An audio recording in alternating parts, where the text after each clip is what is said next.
Dr. Hovind taught science for 15 years. Then he got his PhD in education. He's always had a love for teaching. But one thing that he's discovered is that in many of the science textbooks across America today, there are some fallacies, some false information being presented. Why is this information in the science textbooks? What are they trying to prove? Hi, my name is Eric, and in this seminar called Lies in the Textbooks, you're going to find out some of those lies that are being presented and what you can do about it.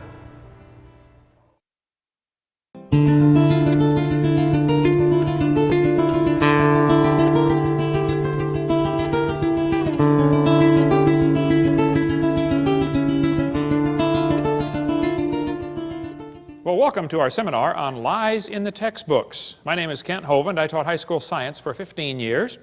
And now for, well, since 1989, I've been doing seminars on creation, evolution, and dinosaurs. And our goal is to strengthen your faith in God's Word. Now, this is not my wife. That's just a picture of her. We live in Pensacola, Florida. Been there 16 years. Have 3 children, 1 of each. And I got them all married and the dog died. Praise God, so I'm home free. And as we mentioned earlier, we have 4 grandkids so far, and that's God's reward for not killing your own kids when you thought about it. So we got a whole tribe, and they all live right around me and all work in our ministry. It's a real blessing to all have them right there. God's given us an amazing staff of people at Creation Science Evangelism. Our purpose is to get people saved. Okay? We like science at our place. We have Dinosaur Adventureland. We have a science center, a theme park, and a museum, all kinds of cool science stuff. Some people try to say, well, you Christians are against science. No, no, no, I like science. I'm against evolution because it's not part of science. Evolution's a lie, okay? There's no scientific evidence to back up evolution. We'll get into that in just a minute. The Bible says in the 10 Commandments, thou shalt not bear false witness. Don't lie. Proverbs says, a false witness shall not be unpunished. He that speaketh lies shall not escape. God hates liars. The Bible says they delight in lies. Okay? These 6 things doth the Lord hate. Yea, 7 are an abomination unto him. A lying tongue, then a couple of verses later, a false witness that speaketh lies. Out of the 7 things God hates, 2 of them are liars. He must really hate them. He lists them in there twice, okay? Jesus said, you have your father the devil, and the lusts of your father ye will do. He was a murderer from the beginning, and abode not in the truth, because there is no truth in him. When he speaketh a lie, he speaketh of his own, for he's a liar, and the father of it. Now, I like science, and I collect public school textbooks. I have hundreds of them from many, many countries, from clear back from 1880, I believe, to 2005, textbooks. I'm not against science. We happen to really like the subject. We have all kinds of cool science displays at our museum and our science center, and you can come down and visit Dinosaur Adventureland and see for yourself. I am, however, against lying to kids. Now, in the first 3 videos, we talked about how students are being lied to about the Big Bang. It didn't happen. They're being lied to about the age of the earth. It is not billions of years old. They're being lied to about the cavemen. There's never been a caveman, unless you mean Osama bin Laden. Okay? They're being lied to about the dinosaurs. They did not live millions of years ago. Now, here we're going to cover about 30 more lies in the textbooks. There are hundreds we could go through. We're going to try to hit the highlights, and this could go for days just covering lies in our textbooks. I'm going to hit some of the big ones, leave some of the little ones go for another time when we have more time. Now, I am not trying to get evolution out of the public schools. I'm not. I think any theory should be allowed to be taught if you don't have to lie to support your theory with false evidence, okay? I am not trying to get creation into the schools. And I think Christians that work on either one of those are wasting their time. And many people have wasted hundreds of thousands of dollars trying to accomplish those 2 goals. It's futile. It's not going to happen. I am, however, trying to get lies out of the textbooks. I think we'll find if we take the lies out of the books, there's nothing left to support evolution. Well, that's their problem. They shouldn't have picked such a dumb theory to begin with, okay? It's not my fault, okay? Now, I'm not against teachers. My mother was a godly woman, led my dad to the Lord on their first date. She retired from teaching public school years ago. Been in heaven now for about 7 years. My brother led me to the Lord. He just retired last year from teaching public school after 34 years. There are many good godly teachers in the system. There are many good godly principals, many good godly school board members. I'm not against schools. I'm not against school boards. I'm not against teachers. I'm not against textbooks. I'm against lies. Okay, let's just keep it in perspective. Is there anybody here that thinks teachers or textbooks should be allowed to deliberately lie to students for any reason? And I mean deliberately. They might be lying and not know they're lying, okay, but if they're deliberately lying, that shouldn't be allowed, should it? Okay? Wisconsin has a law that requires textbooks to be accurate. So does Alabama. Textbooks shall be adequate and current, up to date. Okay? The latest information. Texas has a law that says instructional material shall be factual. Go Texas. Okay? Florida has a law that requires accuracy of instructional materials, and the commissioner is responsible to remove books that are not accurate. Well, commissioner, do your job. Okay? Watch this video and remove the books that are not accurate. It's so simple. It's so simple. Okay? California says textbooks shall be factually accurate and reflect current and confirmed research. Okay? Minnesota says a teacher shall not deliberately suppress or distort subject matter. Yeah, sure, hey there, fella, you betcha. The problem is, none of those states enforce their own laws. I don't know if Tennessee here has a law that requires textbook accuracy. They ought to if they don't have one. If you don't have one, pass one. This is a textbook from about 100 years ago. It says, God created the heavens and the earth in 6 days. Prayer is a duty, but it's vain to pray without a sincere desire of heart. God governs the world in infinite wisdom. You believe that's a public school textbook? Well, here's one today. Evolution is fact, not theory. Birds arose from non-birds and humans from non-humans. No person who pretends to any understanding of the natural world can deny these facts. Wow, something's changed. Actually, I was at Chickasaw, Oklahoma a couple of weeks ago. It was supposed to be a debate, but none of the professors would debate me. So they scheduled an evolution seminar 2 days after I was gone. They let me come speak on creation. The student group got me in there. Here's a poster they put up right next to my poster. The poster was inviting people to come to the evolution seminar. Interested in evolution? Well, come on down. Evolution lecture with Dr. Mather and Dr. Ray. It says, hear both sides of the issue. Well, we invited them to debate. They could have heard both sides altogether. Here the kids get 9 months of evolution teaching. I come in for 2 hours and they panic. And then they got to say, here, both sides. Both sides. You're not going to present both sides. You're going to present one side, the evolution side, which is what they already got for 9 months. They don't want to hear it. I think they said 20 people turned up, 15 of them are from the Baptist Student Union, just to see what the teachers would say. Okay? They hear both sides. Their own textbook, there in Chickasaw, Oklahoma, has 1/4 of the book, one entire unit devoted only to evolution teaching. Nothing about creation. Evolution is a dying religion surviving only on tax dollars. It's dead. This textbook has over 100 pages where evolution is talked about. There's not one single mention of creation. So don't tell me they want to hear both sides. They don't, okay? They want to present one view only. It's called indoctrination, not education. Now this is a chart showing how the atheists feel that the different states are doing with the teaching of evolution. They think you folks in Tennessee are doing a lousy job of teaching evolution to your kids. Go Tennessee, all right. Okay. They think the folks right over here in North Carolina are doing a good job of teaching evolution. Well, North Carolina folks, get on the ball. Turn your state red by the next time they do this survey, okay?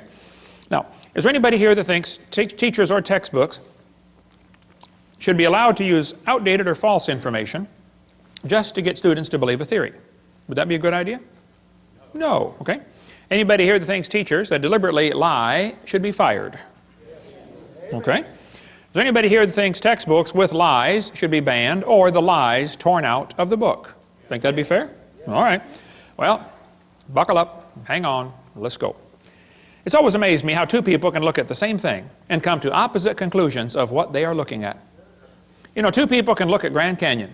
One of them believes in evolution. He looks at the canyon and says, wow, look what the Colorado River did for millions and millions of years. The Bible-believing Christian stands there, looks at the same canyon, and says, wow, look what the flood did in about 30 minutes. Now, how was that canyon formed, huh? Textbook says over millions of years, the Colorado River carved the Grand Canyon from solid rock. Oh, now, hold on a second, okay? It's a fact Grand Canyon exists. I've been there a bunch of times, studied. I taught earth science for 15 years. I love studying Grand Canyon. There are two interpretations of how it got there. The evolutionists will say it formed slowly with a little bit of water and lots of time, like, you know, billions of years. The creationists will say, no, it formed quickly by lots of water and a little bit of time, like a big flood in the days of Noah.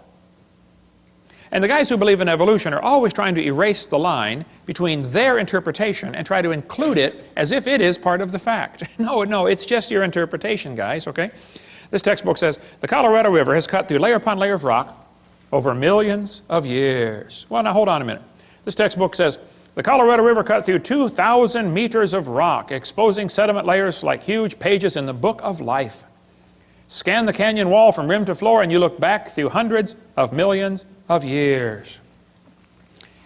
I don't think so. I was in a debate one time and this atheist said, Hovind, you're so stupid. Don't you know it took millions of years to carve the Grand Canyon? I said, well, sir, there's a couple things you ought to learn about Grand Canyon. If you built a dam across Grand Canyon, a huge lake would fill in behind it, covering several states, okay? I mean, take a lot of dirt to build a dam, but if you could build a dam across that canyon, you'd have a really big lake. Actually, some of the water from Wyoming drains through the Grand Canyon. It has a huge drainage pattern. There's a picture of it, satellite false color image. You can see Grand Canyon right there, a big gash right across a ridge in the mountains. You folks in Tennessee know what a ridge is. Not really a mountain, just a big long ridge, okay? I've flown by and taken lots of pictures. I asked the pilot one time, I said, man, are we going near Grand Canyon? He said, yeah, about 100 miles. I said, can you get permission to, divert and go closer? He said, let me see what I can do. He got permission, and we flew right over the top of the canyon. I'm taking pictures like crazy, Love studying Grand Canyon. Actually, it's a bunch of useless real estate. I mean, what would you do with it if you had it, You can look at it and then go home. That's about it. But, I mean, you can't plow it, that's for sure, and you don't want your cows playing out there. But I said to this professor, I said, sir, there's a couple things to consider about this canyon. I said, these two red lines indicate what's called the snow line, okay? Between those two red lines is a ridge that gets about 6,900 to 8,500 feet above sea level. Now, the river enters the canyon at the far right over there at 2,800 foot elevation. The river flows downhill for 270 miles. Comes out the other side. If you look at it from a side view, a schematic view, it'll look like this. The river comes in 2,800 foot elevation. The ground rises up while the river goes down for 270 miles. I said, now, sir, there's a few things you ought to consider about this canyon. I said, did you know the top of Grand Canyon is higher than the bottom? He said, obviously. I said, sir, did you know the river only runs through the bottom? He said, well, yeah. I said, sir, did you know the top is higher than where the river enters the canyon by over 4,000 feet? He got a dazed look on his face like a calf looking at a new gate. I said, sir, did you know rivers don't flow uphill in Tennessee? There's no delta. Where's the mud that washed out of Grand Canyon? Nobody has a clue, okay? That river did not make that canyon. Grand Canyon's a washed out spillway. There used to be two big lakes, Grand Lake and Hopi Lake. The lakes are long gone, but the beaches are still there. You can still see the beach line. They got too full and went over the top and washed out that canyon in a hurry. Any farmer that's ever built a dam to hold water for his cows will tell you, once the water goes over the top of the dam, it's all over with. That's why they guard the levee like crazy during flood seasons, don't they? Get out there with sandbags. You don't want it to even get started. It's gone in a flash, okay? This river flows down this way. Obviously, it started at the top. Must have been a big lake backed up there, too. Even El Paso, Texas is called El Paso because it's the pass, okay? I bet there used to be a big lake backed up behind El Paso that dried up and left the white sands of New Mexico behind. That's another long, interesting story. But if you look at Grand Canyon, it's pretty obvious it's a washed-out spillway, okay? Almost all rivers around the world come together at what's called acute angles, less than 90 degrees. I mean, the rivers merge and keep going the same, general direction. If you look at Grand Canyon, the rivers on the lower left are indeed merging at acute angles, less than 90 degrees. But if you look at the upper right, the rivers are flowing backwards. Why would they do that? The rivers run backwards, hit the main channel, turn around, and come back out the other way. It's called a barbed canyon. There aren't many places like this on the planet. Well, this is evidence that a lake is draining, and as the water's running off the spillway backwards into the channel, it turns around, off the dam, water runs off the dam into the low place, turns around and comes back out through the crack, through the breach in the dam. Grand Canyon was not made by the Colorado River over millions of years. That is one of the lies you kids are going to face in your textbook. It's just not geophysically possible for that to happen. Now, are there any farmers or vets in the crowd that might know what this machine is? What is that, brother? That's a calf puller. That's a what? A calf puller.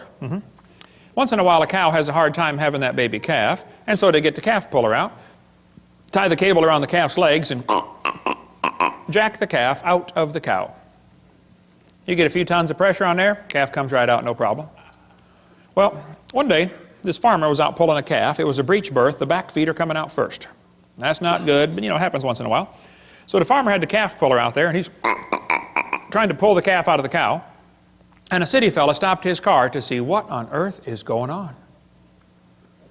And the farmer said, "Have you ever seen anything like this before?" The city fella said, "I have never seen nothing like this." The farmer said, "Do you have any questions?" The city fella said, "Yes, sir, I have one question. It's been bugging me for 10 minutes. The farmer said, "Well, what's your question?" And the city fella said, "How fast do you figure that calf was going when it ran into that cow?" No. We're not separating the wreck here, fellas. You know, it's possible for two people to be looking at the same thing, and one of them is getting the wrong idea of what he's looking at. The Bible warned us that was going to happen. Knowing this first, there shall come in the last days scoffers. Did you know there are people that scoff at the Bible? I deal with them on a regular basis. I attract them like a lightning rod. They scoff, it says, because of their lust. There's no scientific reason for them to reject the Bible. They just don't like that book because it chaps their hide. So they're scoffing because of their lust, not because of their science, okay? Even Huxley admitted, I suppose the reason we leapt at origin of species was that the idea of God interfered with our sexual mores. We don't want God telling us what to do. Okay? Arthur Keith said, evolution is unproved and unprovable. We believe it because the only alternative is special creation, and that is unthinkable. The Bible says they did not like to retain God in their knowledge. For this cause, God shall send them strong delusion. Anybody that believes they evolved from a rock 4.6 billion years ago, I would say is strongly deluded. You would have to have help to be that dumb. You could not do it on your own. You'd have to have years of training and conditioning to believe such a silly idea. Hey, is it possible for a person to go insane? I mean, absolutely loony? Oh yeah, it happens, doesn't it? Okay. Is it possible for an entire group of people to go insane? Can you imagine over 900 people drinking poison Kool-Aid and killing themselves? A whole group went insane. Is it possible for an entire nation to go insane? You know, like millions and millions of people go just plain old nuts? Oh, it's happened, folks.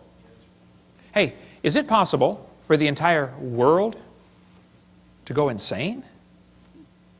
Well, the Bible says the great dragon was cast out, that old serpent called the devil and Satan, which deceiveth the whole world. I think we're living in a time when just about the whole world has gone nuts. They believe they come from a rock 4.6 billion years ago. How dumb can you get? 2 Peter goes on to say, where is the promise of his coming? That's what the scoffers are going to say. For since the fathers fell asleep, all things continue as they were from the beginning of the creation.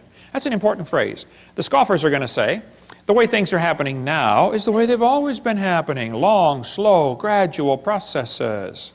The Bible says the scoffers are willingly ignorant. Willingly ignorant. In the Greek, that means dumb on purpose.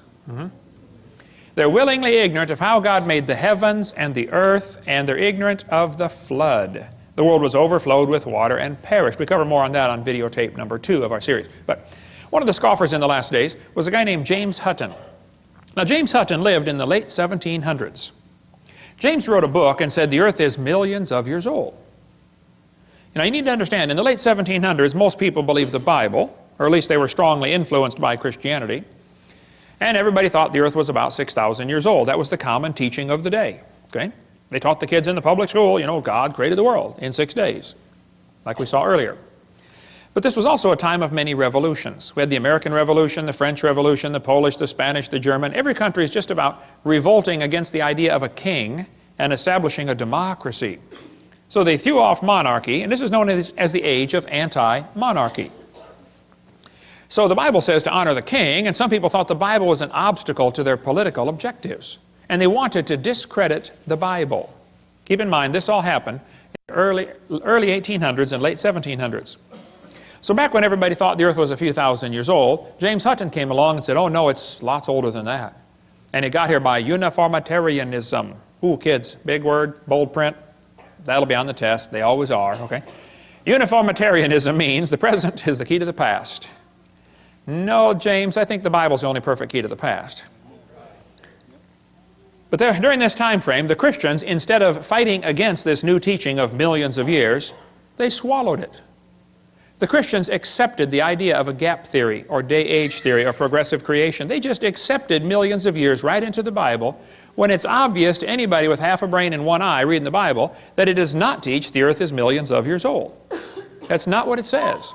So the Christians did not put up an effective defense, an effective resistance to this teaching, and they allowed the church to believe all this.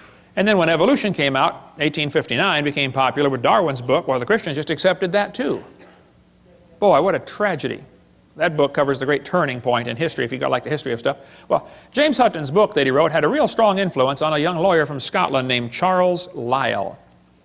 Charles Lyell, the lawyer, hated the Bible. Somebody calculated one time that if all the lawyers in the world were laid end to end around the equator, we would all be better off. Charles Lyell, in 1830, wrote this book right here, Principles of Geology. I've got it here on the table. You can come take a look at it. It's all marked up. In this book, you can see his hatred for the Bible kind of ooze off every page. He kept calling it ancient doctrines. He said, oh, you have a scriptural authority. He was mocking them, okay? He called a religious prejudice. He said, men of superior talent, he's talking about himself, who thought for themselves and were not blinded by authority, he used every opportunity he could find to mock the Scriptures. And kids, you won't have to go to college very far before you're going to run into a professor that has this mocking attitude toward God's Word. How many of you had one when you went through school? Seems like their whole goal in life is to destroy your faith. I had a bunch of them when I went to school. They just wanted to destroy your confidence. Well, Charles said his goal was to free the science from Moses. What do you suppose he meant by that? Well, before Charles Lyell wrote his book, everybody looked at the geology, looked at Grand Canyon and said, wow, look what the flood did. He didn't like people interpreting Earth's history in light of the Bible. He wanted them to interpret Earth's history in terms of millions of years. Lyell is the primary guy responsible for inventing what today is known as the geologic column. How many have ever heard of the geologic column before? They divided the Earth up into layers and gave them names, you know. Cenozoic, Mesozoic, Paleozoic, Archaeozoic, all that kind of stuff. Maybe you saw the movie Jurassic Park, named after the Jurassic layer, okay? Each layer of rock was given a name and an age and an index fossil.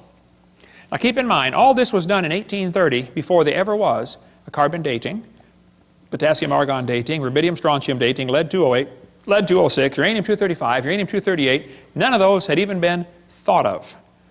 So they didn't determine these great ages by any radiometric decay method. They just picked the numbers out of the clear blue sky. It's a fact the Earth has many layers of sedimentary rock. That is just a fact. You can see them all over Tennessee here. How'd they get there? Well, there are two interpretations.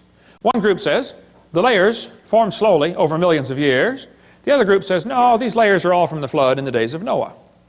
And again, they're always trying to erase that line between the two and make their interpretation become part of the fact. And it's just not, okay? It's just their interpretation, that's all. The geologic column is actually the Bible for the evolutionist. The only place you'll ever find it is in the textbooks. It doesn't exist. This guy admits it. He said, if there were a column of sediments, unfortunately no such column exists. Did you know there is no geologic column? If there was, it'd be 100 miles thick. It doesn't exist.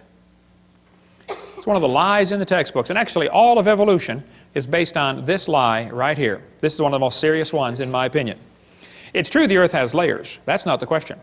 Okay? How did they get there, though? I mean, if that layer sat there for 10 million years waiting for the next one, don't you think it's going to rain once in a while in 10 million years? Why are there no erosion marks between the layers? Why are they stacked on top of each other just like a stack of pancakes? And by the way, why are there no soil layers between the rock layers? I mean, soil builds up on top of rock. Don't you think there'd be some soil built up once in a while? Look, if you get a jar of dirt and rocks and gravel and sand and mud and shake it up and set it down, it settles into layers for you in a few minutes. Doesn't take long. How many seen those things you buy at the mall with two pieces of glass and different colored sand in between? You know, you flip it over and it makes all kinds of layers just in a few seconds. It doesn't take long. I was preaching years ago in Union Center, South Dakota. Now, Union Center is right there. It's not even on the map.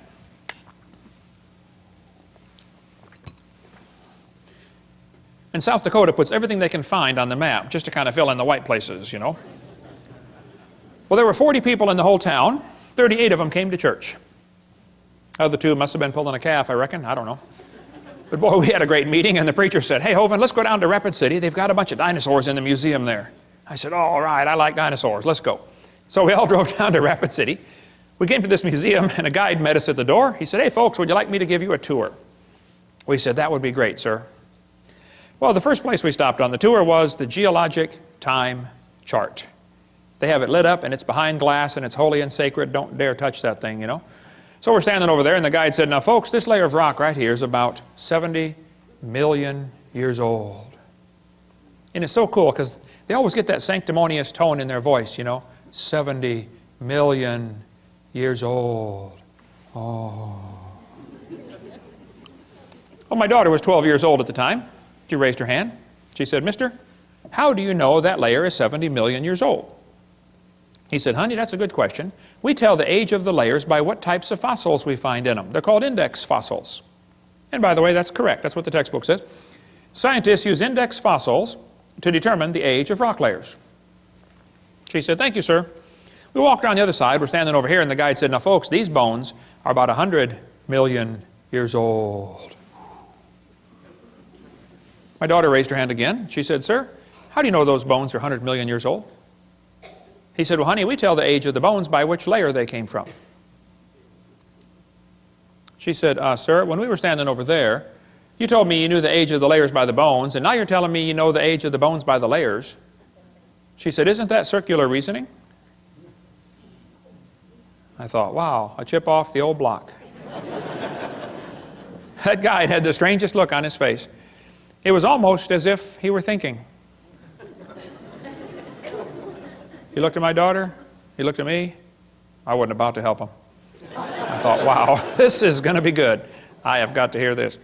He looked back at my daughter, he said, "Wow, you're right, that is circular reasoning." He said, "I never thought of that before."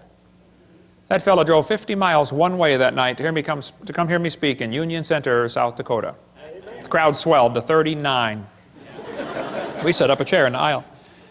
Afterwards, he talked to me for an hour. He said, "Hovind, is everything I believe about geology wrong? I teach this stuff at the college." I said, "Oh, no, I like geology. I've got a huge fossil collection, rock collection, mineral collection. I teach earth science. I love studying geology." I said, "But as far as the layers being different ages," I said, "Yes, sir, I'm sorry. That is all baloney. It's based on circular reasoning." I'll show you. Here's a textbook that tells the kids to date the rocks by the fossils, and on the very next page it says, "Date the fossils by the rocks." On the next page, and they don't catch it. It's a lie. It's circular reasoning. The intelligent layman has long suspected circular reasoning in the use of rocks to date fossils and fossils to date rocks. The geologist has never bothered to think of a good reply, feeling the explanations are not worth the trouble as long as the work brings results. It cannot be denied from a strictly philosophical standpoint, geologists are arguing in a circle. The relative ages of rocks are determined by the organisms they contain. They date the rocks by the fossils and the fossils by the rocks. Ever since the beginning of the 19th century, fossils have been and still are the best and most accurate method of dating and correlating the rocks in which they occur. Apart from very modern examples, which really are archaeology, I can think of no cases of radioactive decay being used to date fossils. They don't date fossils by potassium-argon dating or carbon dating. That's not how they do it. Radiometric dating would not even be possible if the geologic column had not been erected first. There's no way simply to look at a fossil and say how old it is unless you know the age of the rocks it comes from. This is Niles Eldredge, one of the most famous evolutionists alive today. He said, and this poses something of a problem. Yeah, something poses a big problem, Niles. If we date the rocks by the fossils, how can we then turn around and talk about patterns of evolutionary change through time in the fossil record? Circular reasoning. This guy said the rocks do date the fossils, but the fossils date the rocks more accurately. I think the cheese done fell out of his sandwich. That's what I think. Okay, he's a few fries short of a Happy Meal. It's based on circular reasoning. Okay, This guy said the charge of circular reasoning can be handled several ways. It can be ignored as not the proper concern of the public. It can be denied by calling down the law of evolution. It can be admitted as a common practice or avoided by pragmatic reasoning. But it is all based on circular reasoning. Actually, at the Scopes monkey trial, 1925, over here in Dayton, Tennessee. How far is Dayton from here, Steve? About 100 miles, okay. This is what they were going to use as evidence for evolution. The lowest layers are obviously the oldest. Page 275 of the court transcript. No, the oldest layers are not obviously the oldest.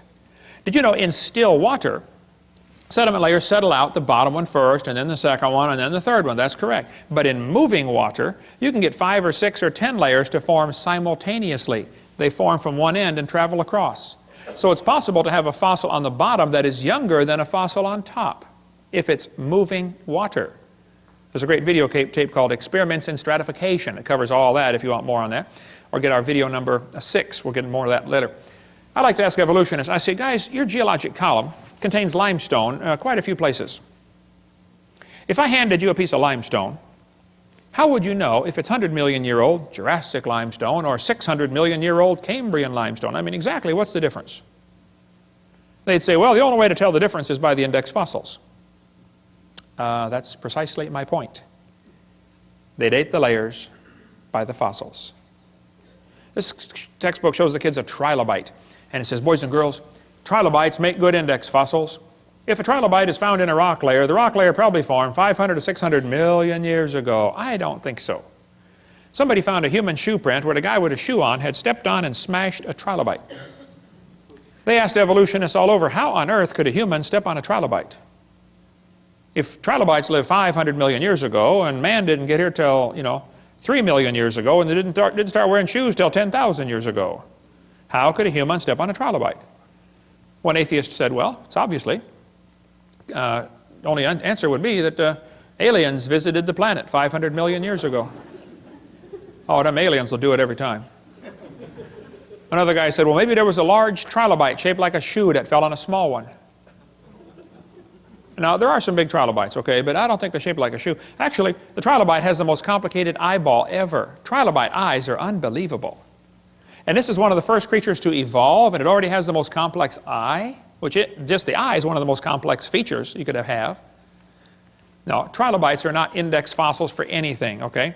There are all kinds of different types of trilobites, and there probably are some still alive today. Certainly the Baltic isopod is still alive.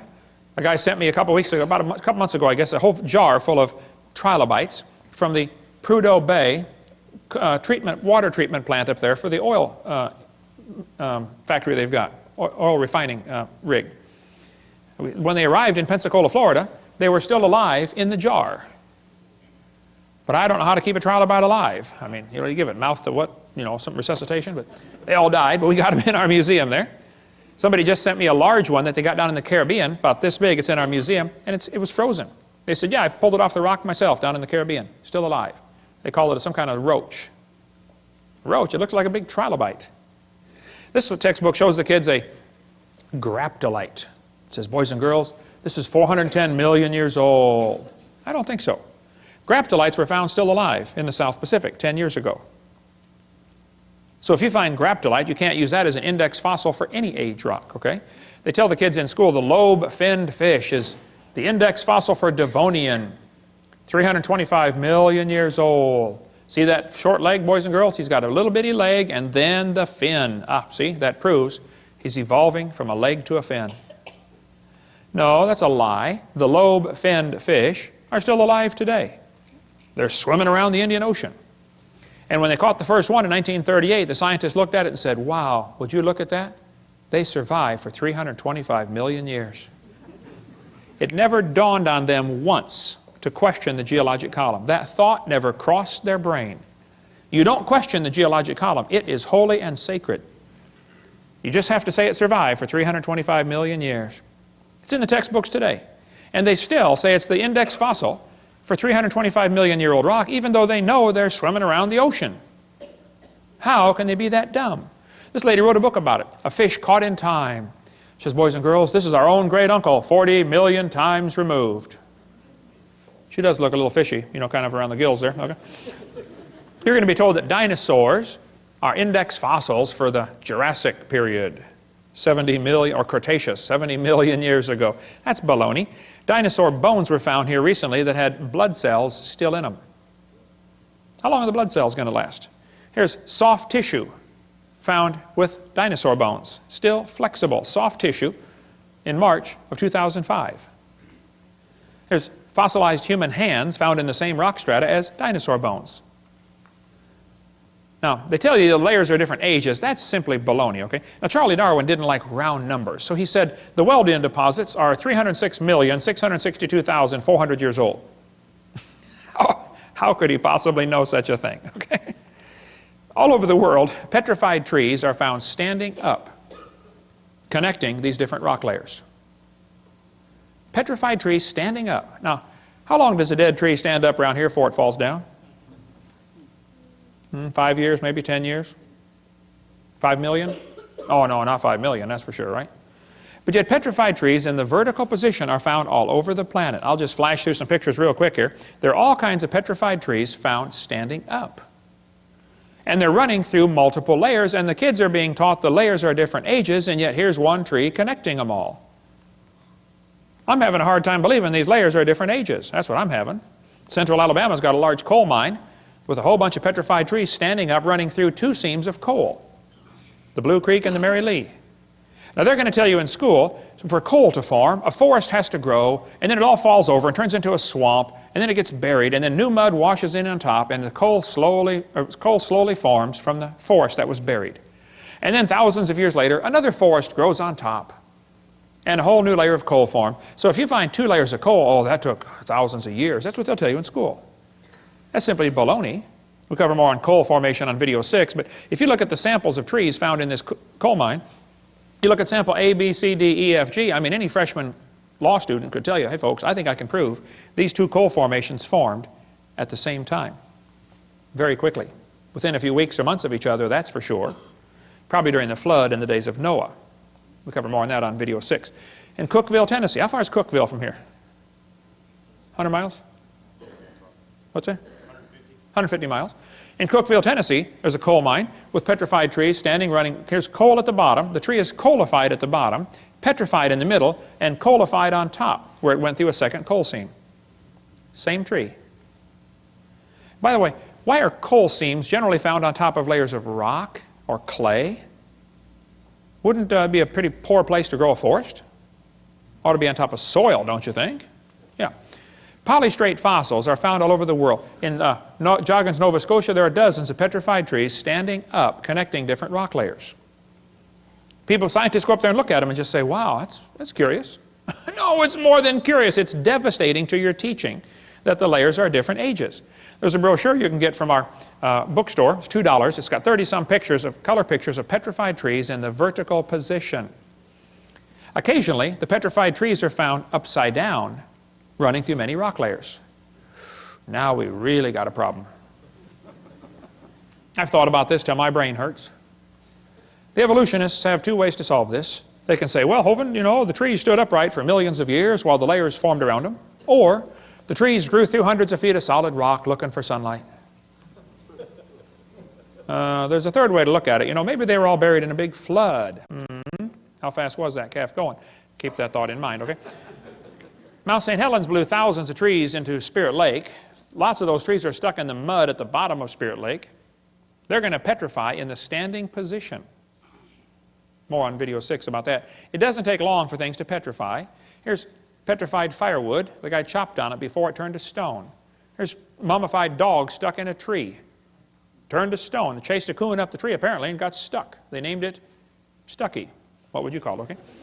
Here's petrified cowboy boot with the cowboy's legs still in it. The boot was made in 1950 and the leg is turned to stone. Here's petrified fish giving birth. It does not take millions of years to give birth. Praise God, okay? Here's a petrified hat. Petrified pickle found in a jar. The guy sent me the jar and pickle. He said, Brother Hovind, I found this in Montana in an old home. The house was junk. The roof was gone. The house was falling apart. But he said, you want a petrified pickle for your museum? I said, of course. Who in their right mind would not want a petrified pickle, you know? Come on down to Pensacola, Dinosaur Adventureland, and see the petrified pickle. Here's petrified sacks of flour found in flour mill that flooded in 1910 in Eureka Springs, Arkansas. Here's petrified toadstool. There's an amazing gem and mineral museum just south of Bloomington, Illinois, in a little bitty tiny town called Shirley, Illinois. You got to be trying to find it to get there, but it's worth going to see the Funk Gem and Mineral Museum. Okay? Here's petrified acorns. This kid sent them to me. He said, Brother Hovind, I was 7 years old at the time. He said, I stuck these acorns in a bucket of water and I thought they might, sprout and make some trees, and I forgot about them. Next spring, my mama found the bucket on the back porch and the acorns had turned to stone. He said, would you like them for your museum? I said, of course. Come on down and see the petrified acorns. More on petrification on video number 6. So kids, when they tell you the layers are different ages, you tell them Kent Hovind said they're confused or they're lying. It is not correct. Those layers all formed, nearly all of them, at the time of Noah's flood. 80 to 85% of Earth's surface does not even have 3 geologic periods appearing in correct consecutive order. Even though this geologic column does not exist, except in the textbooks, that teaching is what changed people in the 1830s away from believing the Bible to believing in uniformitarianism. This teaching especially affected a young preacher. He just got out of Bible college, studied to be a pastor of a church. His name was Charles Darwin. Anybody ever heard of Charles Darwin? Charles Darwin graduated from Bible college to be a preacher, and he's going to sail around the world for 5 years first and collect some bugs for some, bugologist back there in England. Charlie brought some books with him. He brought his Bible, of course. He just got out of Bible college. And he brought this brand new book, Principles of Geology. Charlie said that book changed his life forever. He later wrote to a friend and said, disbelief crept over me slowly. I felt no distress. He slowly lost his faith in the Bible. As Darwin sailed around the world, he stopped off at the Galapagos Islands. Here on those islands, he noticed there were 14 different varieties of finches. Little tiny bird with a little tiny beak. But the beak shapes were different. Now the Grants went there and studied them and said, wow, during dry years the beak is 1/10 of a millimeter thicker, and during wet years it's 1/10 of a millimeter thinner. But it always averages back out. 1/10 of a millimeter, do you know how much that is? Not much. Darwin looked at the birds and said, you know what? I think all these birds had a common ancestor. I bet you're right, Charlie. It was a bird. And then Charlie said, well, maybe this proves that birds and bananas are related. You say, oh, he never said that. He sure did. I knew you wouldn't believe me, so I brought his book. It's right here. The Origin of Species by Charles Darwin. On page 170, Darwin said, it's a truly wonderful fact that all animals and all plants throughout all time and space should be related to each other. Isn't he saying the birds and bananas are related? He sure is. This is a lie. What Charlie observed is what is sometimes called microevolution. Microevolution tells us dogs produce a variety of dogs. That's a fact. It happens, okay? And roses produce a variety of roses. Nobody argues about that. The question is, does it go any farther than that? You may get a big dog or a little dog, but you get a dog every time.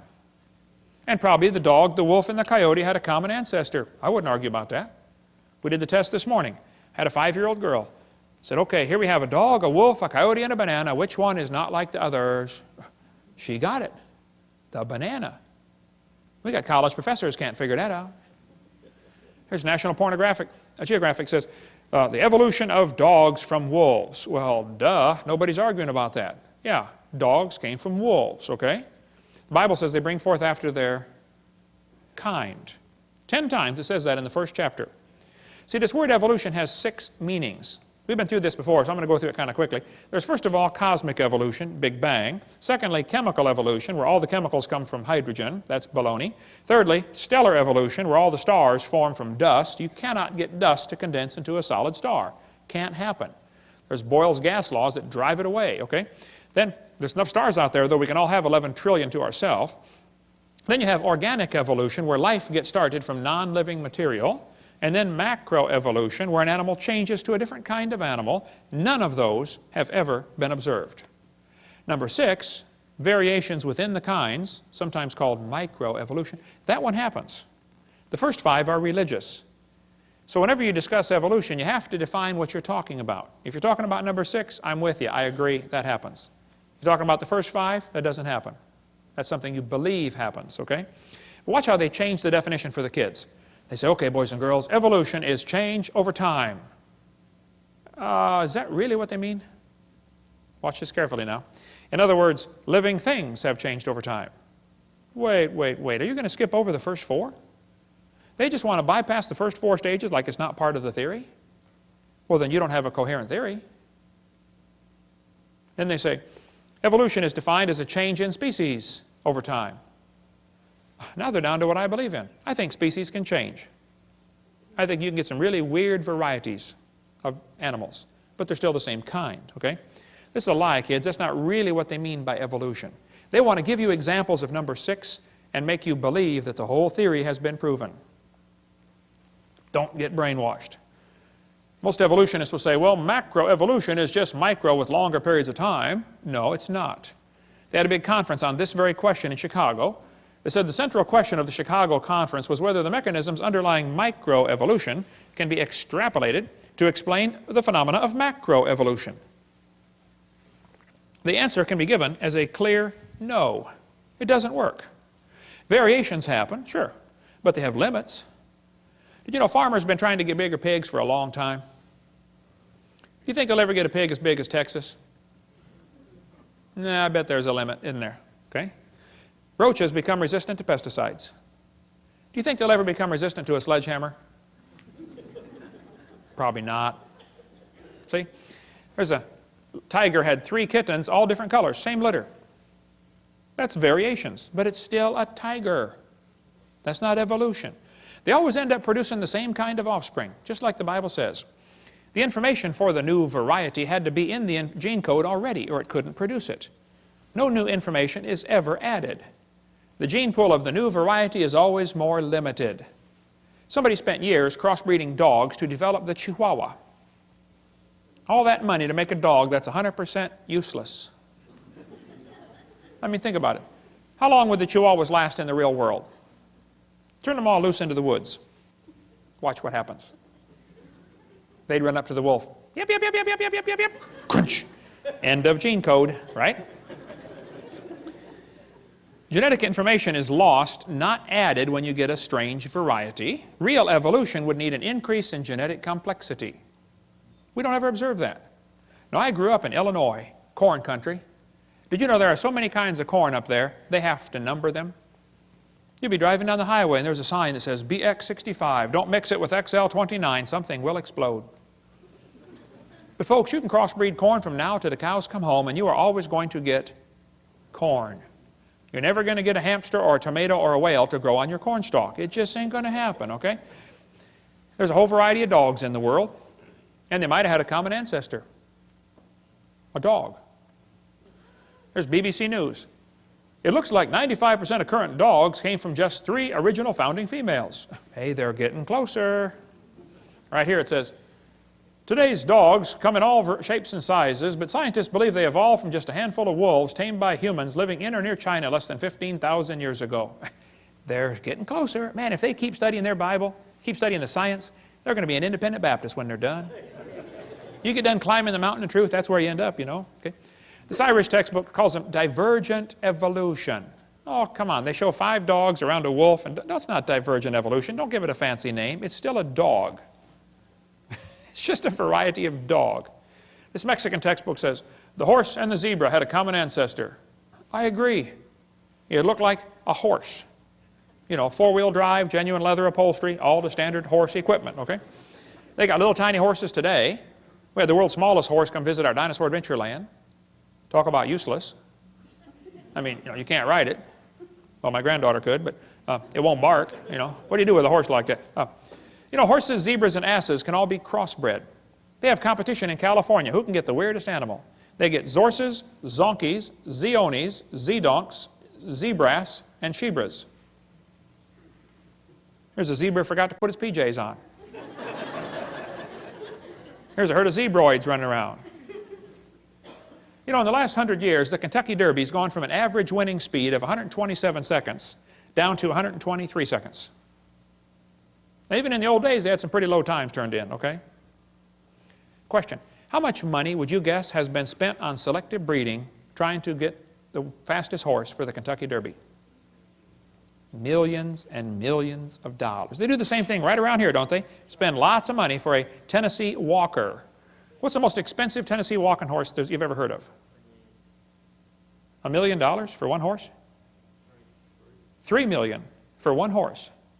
That's how much per pound? Man, I was in Italy, we ate horse over there. It's good too. Tastes like chicken, you know. Now, I don't know if they've got to the absolute limit of horse speed or not. I don't know. But I suspect they're getting kind of close, okay? If you really want to win the Kentucky Derby, why don't you breed wings on your horse and fly around the track in 12 seconds? The whole point is, sure, you get varieties, but they're limited. There's a bunch of different kinds of cows in the world, and they might have had a common ancestor. A cow. This magazine's where you order chickens. All right, boys and girls, should we order, you know, cinnamon queens, red rocks, white rocks, cherry eggers, or brown leghorns? But look what the magazine says. Jungle fowl are the original bird from which all varieties and strains of domesticated chickens are derived. Did you know all the chickens had a common ancestor? Anybody want to guess what it was? Chicken. You got it. There are 8 kinds of bears in the world, and they might have had a common ancestor. A bear. You know, broccoli, cabbage, cauliflower, and Brussels sprouts all have a common ancestor called a plant. In California, they got huge fields where they graft English walnut trees onto black walnut stumps. They do it because the black walnut stump, the root system is tough and can handle the weather over there. But the black walnut doesn't taste as good, it doesn't sell for as much money, and it's tougher to crack. English walnuts taste better, they sell for more money, and they're easier to crack, but the root system rots. So they cut them off and stick them together. They do it all over there. Well, they can do it because they're both a walnut. See, you could never graft an English walnut tree onto the back of a turtle. That won't work, see? The sugar beets were used for years. When sugar got expensive, they wanted to get sugar out of beets. So they tried to do selective breeding to increase the sugar content in sugar beets. They raised it from 6% to 17%, but could not. They ran into a brick wall. Hey, can't go past 17. And the further they got away from the normal wild sugar beet, the more problems they started having. Now you got to babysit the field and spray pesticides and bugicides and everything else on it, okay? Because its disease resistance goes down. People say, don't bacteria become resistant to drugs? Well, that's because they lose information, not gain it. I'll show you. Dr. Spetner points out, this is based on a misunderstanding, for the mutations that cause antibiotic resistance still involve information loss. For example, to destroy bacterium, the antibiotic streptomycin attaches to part of a bacterial cell called ribosomes. Mutations sometimes cause a structural deformity in ribosomes. Since the antibiotic cannot connect with the misshapen ribosome, the bacterium is resistant. Even though this mutation turns out to be beneficial for the moment, it still constitutes a loss of information, not a gain. No evolution has taken place. The bacteria are not stronger. In fact, under normal conditions with no antibiotic present, they are weaker than their non-mutated cousins. I'll give you an example. Suppose somebody's coming through town and they're handcuffing everybody, taking them off to jail, and then they're going to kill them. But you don't have any arms, so they can't handcuff you. Ha. Is that a beneficial mutation to not have arms? Well, yeah, for the moment, okay. But in long term, it's not beneficial, okay? And so all the examples they ever point to are bacteria becoming resistant to drugs. That's a loss of information, not a gain. The Bible is correct. They bring forth after their kind. James Hutton wrote a book in 1795, and people began to doubt the earth was 6,000 years old. Charlie Lyell wrote a book in 1830, and people began to doubt the flood, and Charlie Darwin's book made people doubt the Creator. And by the mid-1800s, people were wondering, wow, if God didn't do it, how did we get here? Who's in charge of the world? That led directly to the rise of communism, Marxism, socialism, Nazism. We'll cover that on Seminar Part 5. Politically incorrect, the dangers of this evolution theory.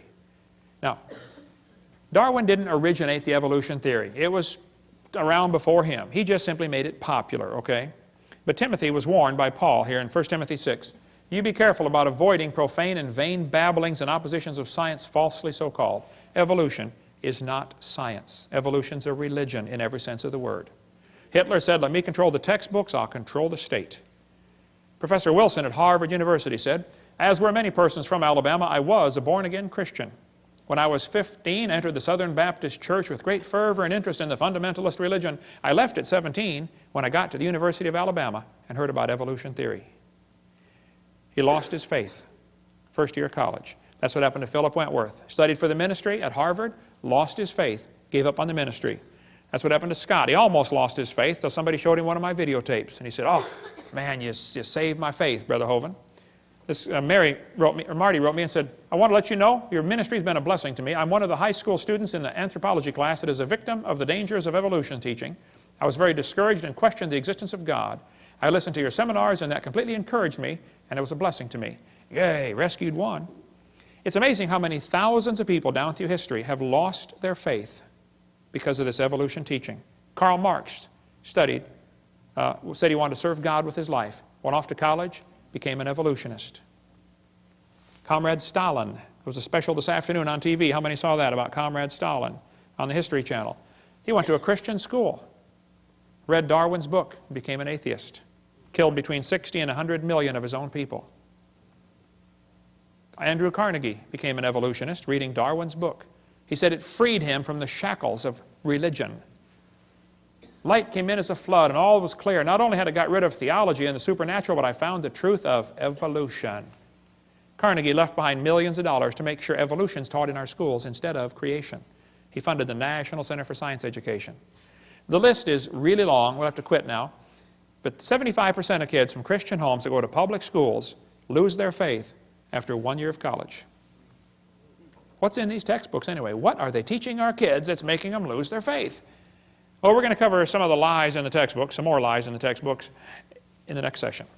There is no known evidence to support the evolution theory except things that have been proven wrong a long time ago.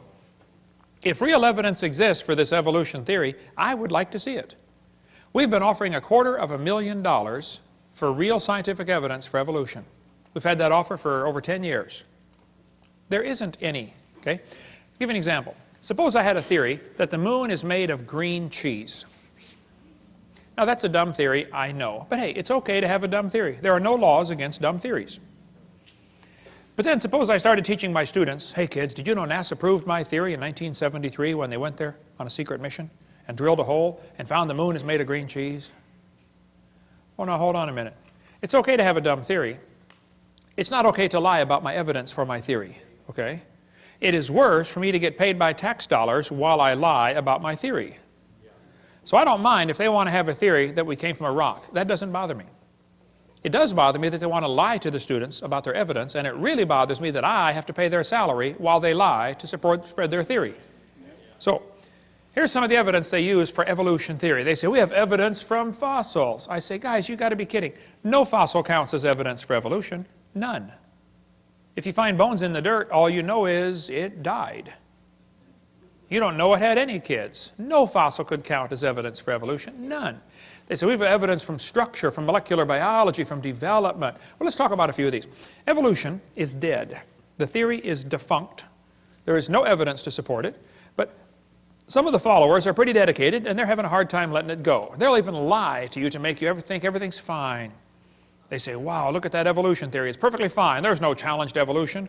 Look, he never looked better. Pulse and heart rate look good. No, I'm sorry. He's a goner, okay? Don't be the last one off the boat. It is sinking. Evolution is based on two faulty assumptions. Number one, they say mutations make something new. That's never been observed. Number two, natural selection makes it survive and take over the population. Evolution is actually a religion of death. In order for evolution to work, one animal evolves a little better than the rest. What must happen to the rest of them to make this thing work? They got to die. Or else the new improved gene is swamped back into the gene code. The question is so simple and profound. Did man bring death into the world like the Bible says? Or did death bring man into the world like evolution says? Somebody is wrong. Textbook says there are mutations, and they are the original source of variation in populations. I agree, mutations happen, no question. But mutations do not produce any evolution. Mutations are scrambling up existing genetic code. They're not making anything new. Here's a 5-legged bull. That's a mutant. There's no new information added. He already had the information on how to make a leg. It just made one in the wrong place, that's all. It's not new information, it is scrambled information. Here's a short-legged sheep. Again, no new information. And by the way, that's not beneficial. He's the first one the wolf is going to catch. Right? Go, boys, go. Here comes the wolf. Brrr. Oh, Herman didn't make it. There's a two-headed lamb. That's a mutant. It's not beneficial. Two-headed turtle. That's a mutant. Not ninja, but it's mutant. Okay. Now, he's going to freeze first winter because nobody makes a double-neck turtleneck sweater. He's just not going to make it. Now, scrambling up the letters of the word Christmas will get you all sorts of different words. But it will never get you Xerox, zebra, or queen. The letters aren't available. This textbook shows the kids a four-wing fly, which, by the way, cannot fly. And it says, boys and girls, normal fruit flies have 2 wings. This mutant has 4. This rare mutation, like most mutations, is harmful. Then it says, beneficial mutations are the raw material for natural selection. Now, hold on a minute. Why don't they show us an example of a beneficial mutation? Why did they tell us about the good ones and not show us a picture of a good one? You know why they didn't show a picture of a good mutation? Because nobody's ever seen one. There's never been one beneficial mutation. I said that in a debate one time, and this atheist said, Hovind, you're lying. He said, I can name a beneficial mutation right now. He said, people in Africa that get sickle cell anemia are less likely to get malaria. I said, that's brilliant, sir. That's like saying if you cut off your legs, you can't get athlete's foot. They're both negative, okay? Then they say evolution and natural selection go together. This one says natural selection causes evolution. That's a lie. Natural selection selects. It doesn't create anything. Natural selection is not a creative force, okay? Natural selection may be a stabilizing force, but it is not a creative force. Anybody with half a brain can figure that out. Natural selection cannot create any properties. It can only select.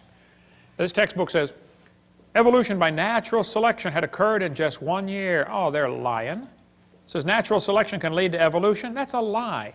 Natural selection selects. It doesn't create a thing. If you worked in a factory that made cars, how far is the Saturn plant from here? Pretty close, isn't it? How many of you work? Anybody here work in the Saturn plant? Okay. Suppose you worked in quality control. Your job was to check the car when they got done building it, you know, kick the tires, slam the doors, and drive it around. See if it runs. If you caught every single mistake, they don't, by the way, but if you did, okay, how long would it take that quality control process to change the car to an airplane? You say, Hovind, quality control can't change it to something else. Oh, I know. Only design engineers can change it. And God's natural selection is a quality control that will never change it to a different animal. It'll just make sure you get a good animal, that's all. They keep talking about survival of the fittest. Well, I agree, but that doesn't explain arrival of the fittest. And even survival of the fittest is pretty shaky. It's what's called a tautology, a sentence that means nothing. I'll show you. If you say, Professor, why did it survive? He'll say, oh, because it's the fittest, you know, survival of the fittest. How do you know it's the fittest? Because it survived. How else can you tell? Oh, I see. Look, if a whale goes through a school of fish and eats 80% of them, it's not survival of the fittest. It's actually survival of the luckiest. That's what's really going on out there. But some of these scientists have the ability to make amazing observations and still come to the wrong conclusion. One day a bunch of scientists were going to see how far a frog could jump.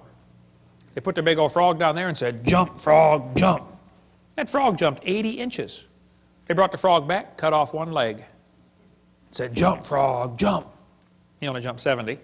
They brought him back, cut off another leg. Said, jump, frog, jump. He went 60.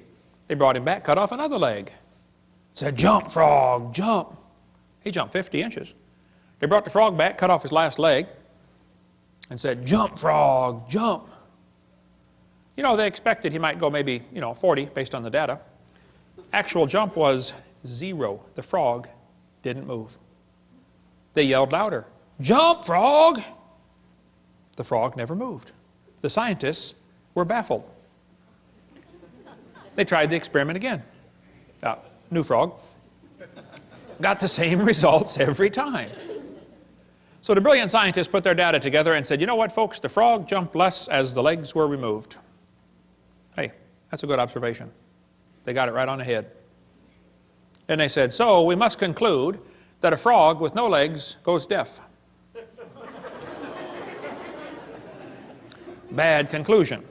It's possible to have a good observation and still come to the wrong conclusion, you know. That's what they did with the fruit flies. They put them flies in the laboratory. They nuked them, microwaved them, x-rayed them. They did all kinds of mean things to those flies, and they got some weird-looking baby flies. They got flies with curled wings. They fly around, bzz, bzz, bzz, bzz, couldn't go anywhere.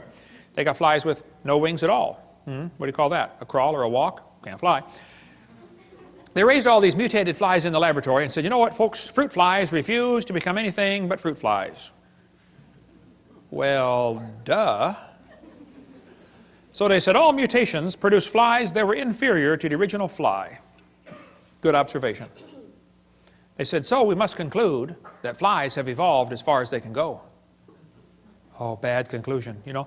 Maybe you could conclude that God made them right to begin with, and all you're doing is messing them up in your laboratory. They were doing fine till you guys got a hold of them. Yeah. And they say evolution's as fit as ever.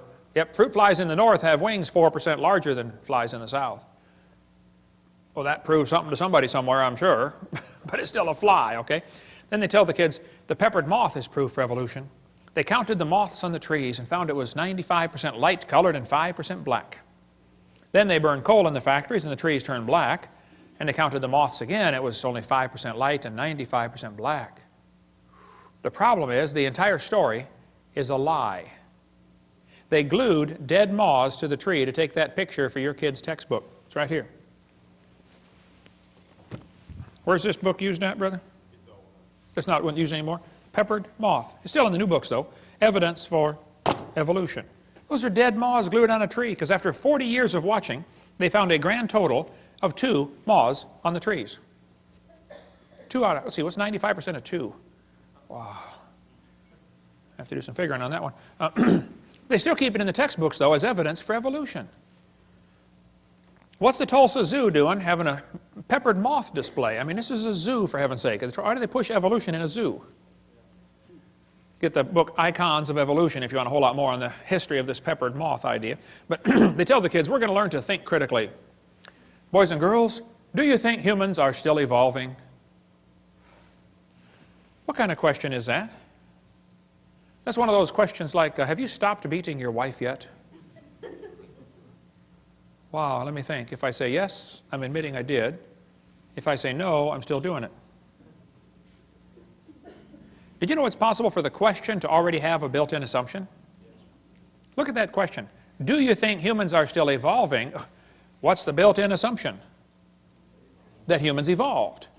Now, how's a Christian kid supposed to answer that for homework for Monday? I would say, teacher, this question is poorly written. It assumes evolution has happened when it has not. It's like asking the question, you know, why are elephants orange? Boy, no, there's a tough one. Why are they orange anyway? They're not orange? This is not learning to think critically. This is a Soviet-style indoctrination-type brainwashing question. And when the kid gets done taking this class, he's going to think he knows how to think. But he doesn't. He knows how to be told what to believe, and he never understands how it happened to him. That's not thinking critically. Then they tell the kids, we've got evidence for evolution from homologous structures. Wow, what's that mean? Yes, boys and girls. Did you know you have 2 bones in your wrist, and they're called the radius and the ulna? Pretty cool. And did you know the alligator has 2 bones in his forelimb? And look at this, they're called radius and ulna. See that? That proves we are related. That's what they're going to tell them. Homologous structures provide evidence that these animals evolved from a common ancestor. It's found in just about every textbook. You got it in these other ones up here, I'm sure, don't you, Steve? Homologous structures as evidence for evolution. They descended from a common ancestor, textbook says. Think critically. The bones are the same, boys and girls. See, that proves we're related. Evolved from a forelimb of a common ancestor. This textbook says, comparative anatomy provides further evidence of evolution. The commonalities suggest that these and other vertebrate animals are all related. They probably evolved from a common ancestor. This is a lie. They probably have a common designer. You know, the different bones in different animals come from different genes on the chromosomes. They're not homologous to begin with, okay? And even if they were, that still wouldn't prove common ancestor. Proves a common designer. The same designer made them all. Did you know the lug nuts from a Pontiac will fit on a Chevy? You can go out in the parking lot and try it. They will. That proves they both evolved from a Honda 14 million years ago. No, it's true many animals have a similar four-limb structure. That's a good observation. I agree. They say they must have had a common ancestor. Oh, bad conclusion. Then they'll say, this helps prove we all came from a rock. Well, now you really have got a bad conclusion there. Then they tell the kids, we have evidence from development. Now this one makes me angry. So I'm going to try to stay calm while we talk about this. Is probably one of the most dangerous lies in the textbooks. We'll just calm down now. Okay, I'm ready. This textbook says the similarity between early stages of development of many different animals helped convince Darwin that all forms of life shared common ancestors.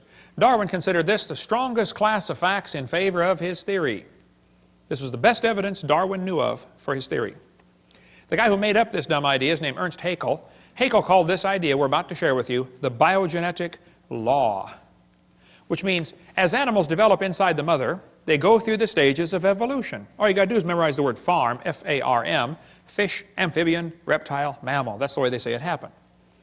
The phrase they had for it back then was ontogeny recapitulates phylogeny.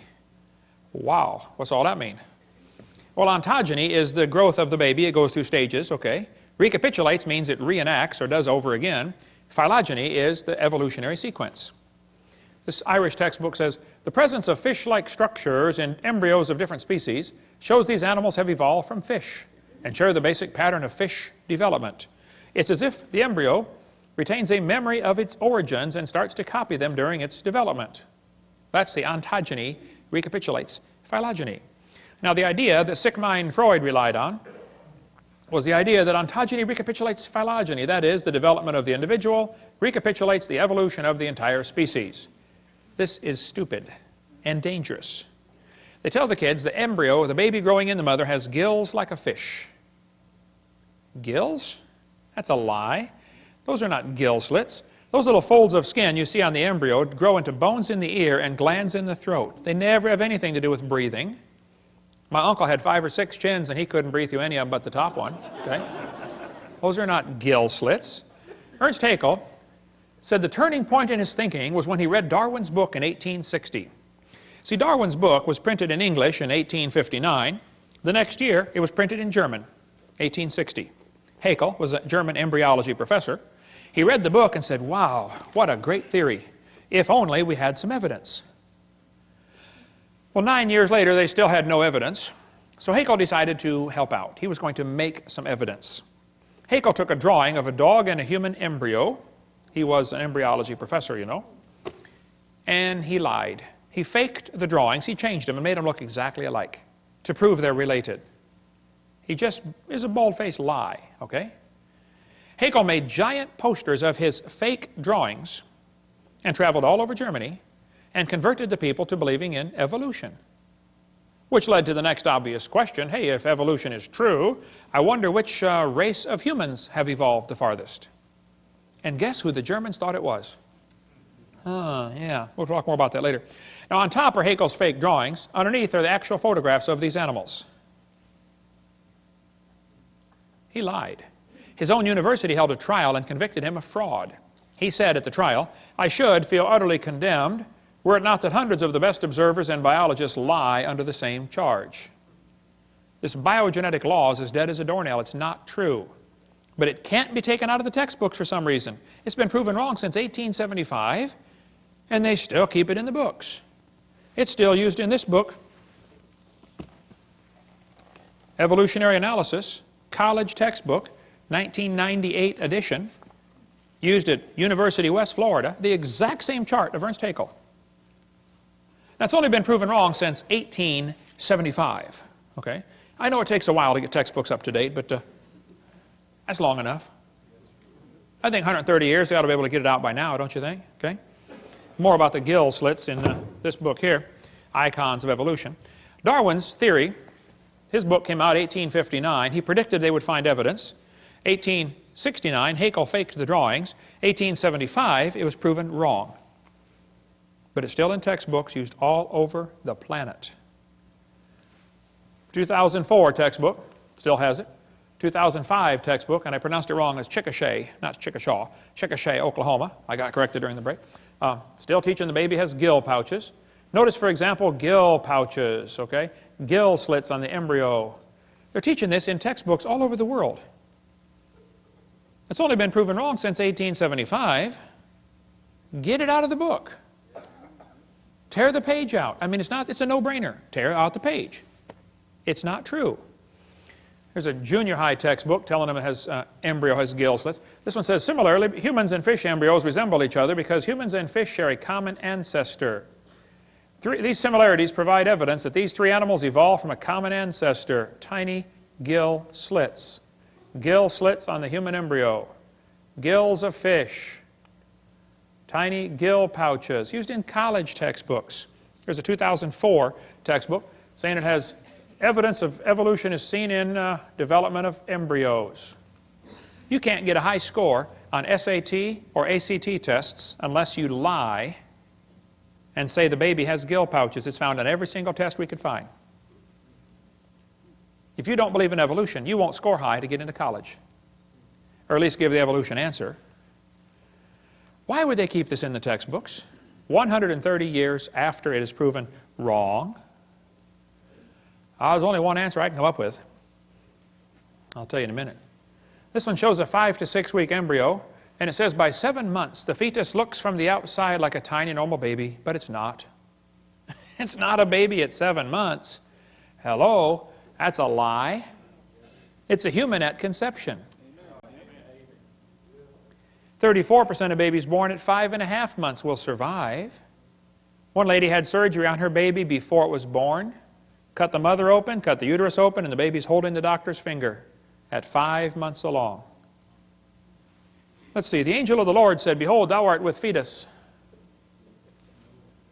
No, I believe he said you're with child, didn't he? Yeah, it's a child before it's born. Yeah. Scott Peterson is accused of murdering his wife and unborn child. Now, Paul Azan, you hypocrite. Don't you think it's okay to have an abortion, and yet you call it an unborn child? Scott Peterson is found guilty of murdering his wife and son.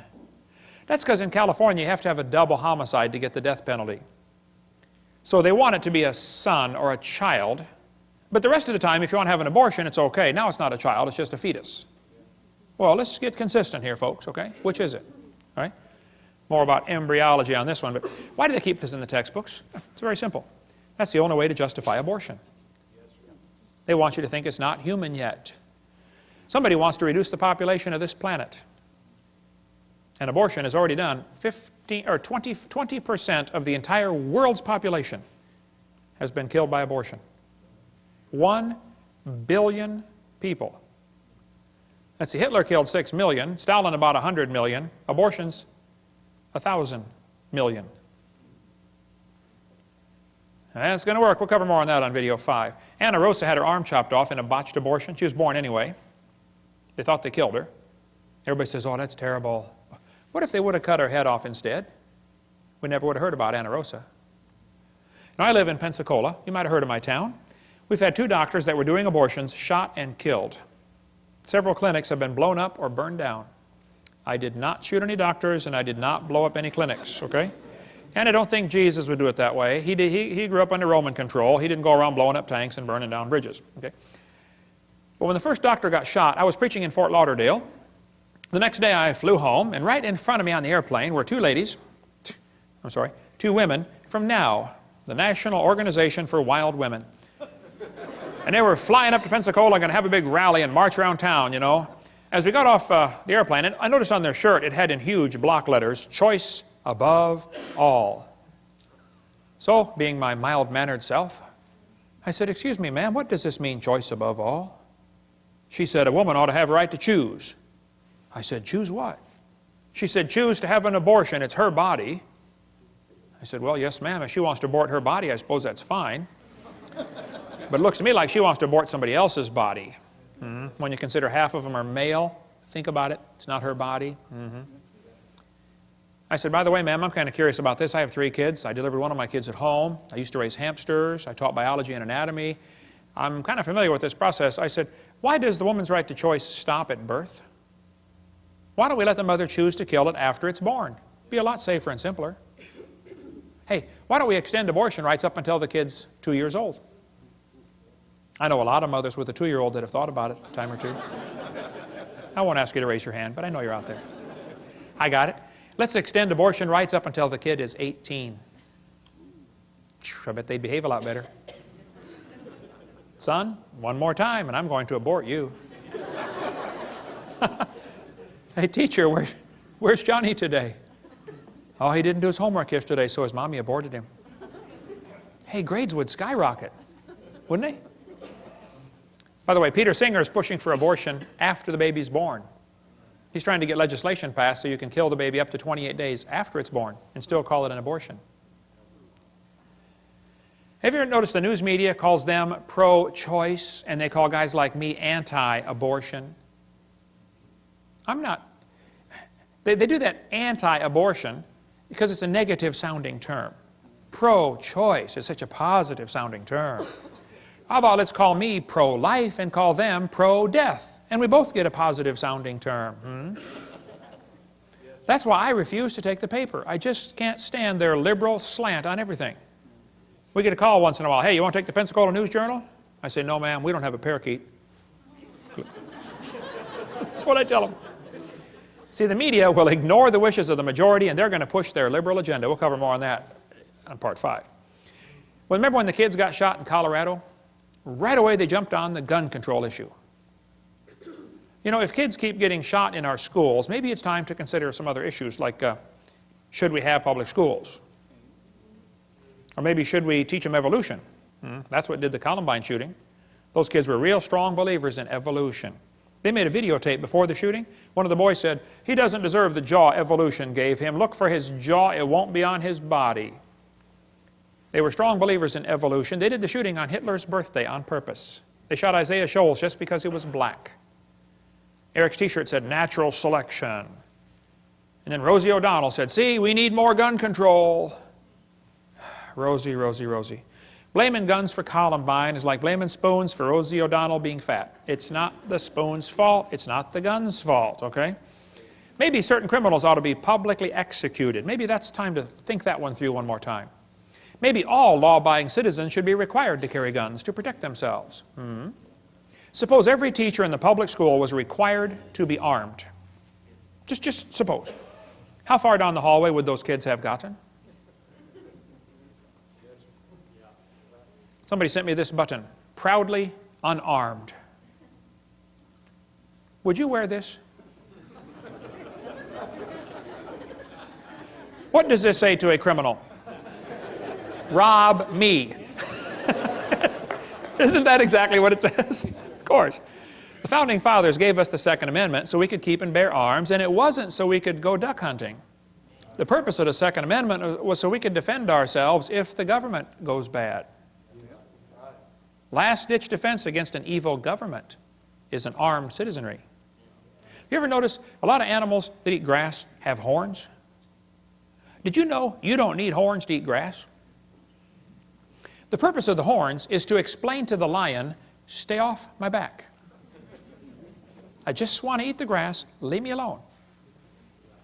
And I think everybody ought to be armed, not so we can hurt anybody, but just so we can explain to people, leave me alone. Don't take my stuff. Don't break into my house. Don't steal my car. Don't come hurt my family. Okay? Thank you. I probably waited too long. I didn't start my kids shooting until they were about 3. I probably should have started about 2, you know. Okay. Here's the logic they use to justify abortion. They're going to say, well, it's not human. Oh, brother. You're either dumb or you're lying. It's human at conception, okay? They're going to say, well, it's not viable. It can't live on its own. You're not viable yourself stark naked on the North Pole, you know. Can't live on its own. I know kids that are 25 that still come borrow money from Dad. Hey, Dad, can I borrow some money? You ought to be able to live on your own by now, son. They're going to say the child may be unwanted. There's kids that are already born that are unwanted. My parents moved 4 times when I was growing up, but I found them every time. By the way, there's probably 5 people in this room that have had an abortion. Now you listen carefully. God loves you. He can forgive you. It's not the unpardonable sin. God can use you in a powerful way. But don't you go through life justifying it. Don't say it was okay. No, it wasn't okay. It was murder. So confess it, forsake it, get right with God, and go serve God with your life, okay? Amen. Half the Bible is written by murderers, okay? You're in good company. They're going to say, well, the child may be unwanted. A lot of people are unwanted. Year after year, the number of people waiting to adopt is about equal to the number of abortions. The babies are not unwanted, okay? They're going to say, well, the child may be a financial burden. Show me a kid that's not. Anybody got a kid that's not a financial burden? They're going to say it may be from rape or incest. Well, then you kill the rapist, not the baby. Execute the rapist and adopt out the baby. It's not that complicated. Hey, did you know it's illegal to shoot deer at night with spotlights in just about every state? Is it illegal in Tennessee to shoot deer at night with spotlights? You got to give them a sporting chance, right? Let's give the baby a sporting chance. Pass a law in Tennessee that says if a lady goes to have an abortion, the nurse will have a jar of marbles, and we're going to have a lottery, okay? 1 marble for baby, 1 for mother, and 1 for father. And 1 for doctor. And 1 for governor. And let's put several in there for the past president. And let's really have a choice. Now, if he's not alive, why is he growing? If he's not a human being, what kind of being is he anyway, huh? She says, honk if you're pro-choice. It's easy for her to be pro-choice. She's already been born. I don't know if you ever thought about this, but did you know everybody that ever voted for abortion has already been born? Think that one through. They say, well, abortion's legal. Well, that doesn't make it right. 1936, the German Supreme Court declared Jews in Germany are not persons. That opened the way to allow Hitler to kill the Jews. 6 million, at least, Jews were killed. I read lots of books about Hitler. I've been to Germany a couple times. Hitler said, I have the right to exterminate an inferior race that breed like the vermin. Hitler thought the Jews were an inferior species. He said the Germans are the superior race that deserve to rule the world. Hitler was killing the Jews to make more living space for the Germans. He sought to make the practice of Germany conform to the theory of evolution. Hitler said, if you want these criminals, I'll send them to you on luxury ships. You know, in 1938, the Jews could have been saved, but America refused to take them. Every country but Sweden refused to take the Jews.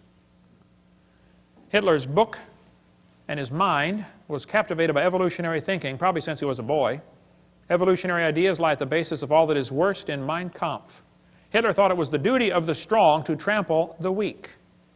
In his book, Hitler said, nature does not desire the mating of weaker with stronger individuals, even less does she desire the blending of a higher with a lower race. Who's a higher race, Adolf? He kept talking about the mingling of Aryan blood all through his book. He talked about Aryan races, lower peoples. Well, I found Hitler's hit list. Hitler thought the blonde-haired, blue-eyed Norwegians were close to pure Aryan. Did you get all that? The blonde-haired, blue-eyed Norwegian. Worden står det till idag. Ja, sure you betcha. Oof, da hey there, fella. He thought the Germans were mostly Aryan. The Mediterraneans are slightly Aryan. The Slavics are half Aryan, half ape. Orientals are slightly ape. Black Africans are mostly ape. And Jews are close to pure ape. Hitler killed the Jews to speed up the evolution process. Let's eliminate the inferiors. Anybody know where the Olympics were held in 1936? Berlin. Anybody know who won the most gold medals? Jesse Owens, the black American athlete. Hitler was so angry, he said, it's not fair to make my men race against this animal. Hitler said, I regard Christianity as the most fatal, seductive lie that ever existed. Well, that's because he thought biological evolution would weed out the religion and be a weapon against religion, because the Bible teaches all nations are of one blood. And if you think you are superior to somebody because of the color of your skin, number one, you're wrong. Number two, you're stupid. Okay, number three, you're not right with God.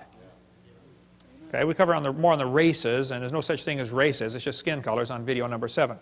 I stood in the courtroom in Nuremberg where they held the trial years ago. Those guys on trial said, we did nothing illegal, we were just obeying orders. Yeah, and they were found guilty anyway, weren't they? Because see, there's a higher law than Germany's law. It's called God's law.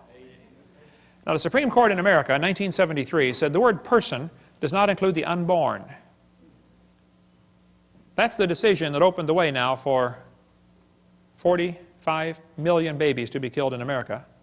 1,000 million, that's a billion worldwide. On September 11th, 2001, 3,000 Americans were killed by terrorists. We spent billions of dollars trying to hunt them down and kill them, right? You know what else happened September 11th, 2001? 4,500 Americans were killed by abortionists. 50% more, and nobody said a word. The next day it happened again. We've had a September 11th tragedy every day ever since. Have we gone nuts? Margaret Sanger started a group called Planned Parenthood to eliminate the inferior species. She wanted to wipe out the blacks, the Jews, and the Orientals. She thought they were human weeds. We could spend all day on Margaret Sanger, but they thought that, just like Hitler said the Jews are a parasite in the body of nations, Margaret Sanger said the unborn child is a parasite in the woman's body. No, it's a child, okay? It's a baby. We could spend all day on Margaret Sanger. We don't have to take time for that now, but this is a Planned Parenthood document from 1952. They said, your question's answered about birth control. What is birth control? Is it an abortion? They said, oh, definitely not. An abortion requires an operation. It kills the life of a baby after it has begun. Well, you bunch of hypocrites at Planned Parenthood. Now they're the biggest funder of abortions in the country. These 6 things doth the Lord hate. Hands that shed innocent blood. God hates this. Cursed be he that taketh reward to slay an innocent person. And all the people shall say, Amen. Amen. Your textbooks are going to tell you, kids, that you have an appendix that is vestigial. You don't need it anymore. That's a lie. You need your appendix. The appendix is part of your immune system. Here's an article on the web from University of Chicago. Ask a scientist. Nancy writes in and says, what is the function of the appendix in a human before it is taken out through surgery? This lady writes back and says, the appendix has no known function. She's way behind the times on that one. She goes on to say, it is believed that the appendix will gradually disappear in human beings as our diet do not include cellulose no more.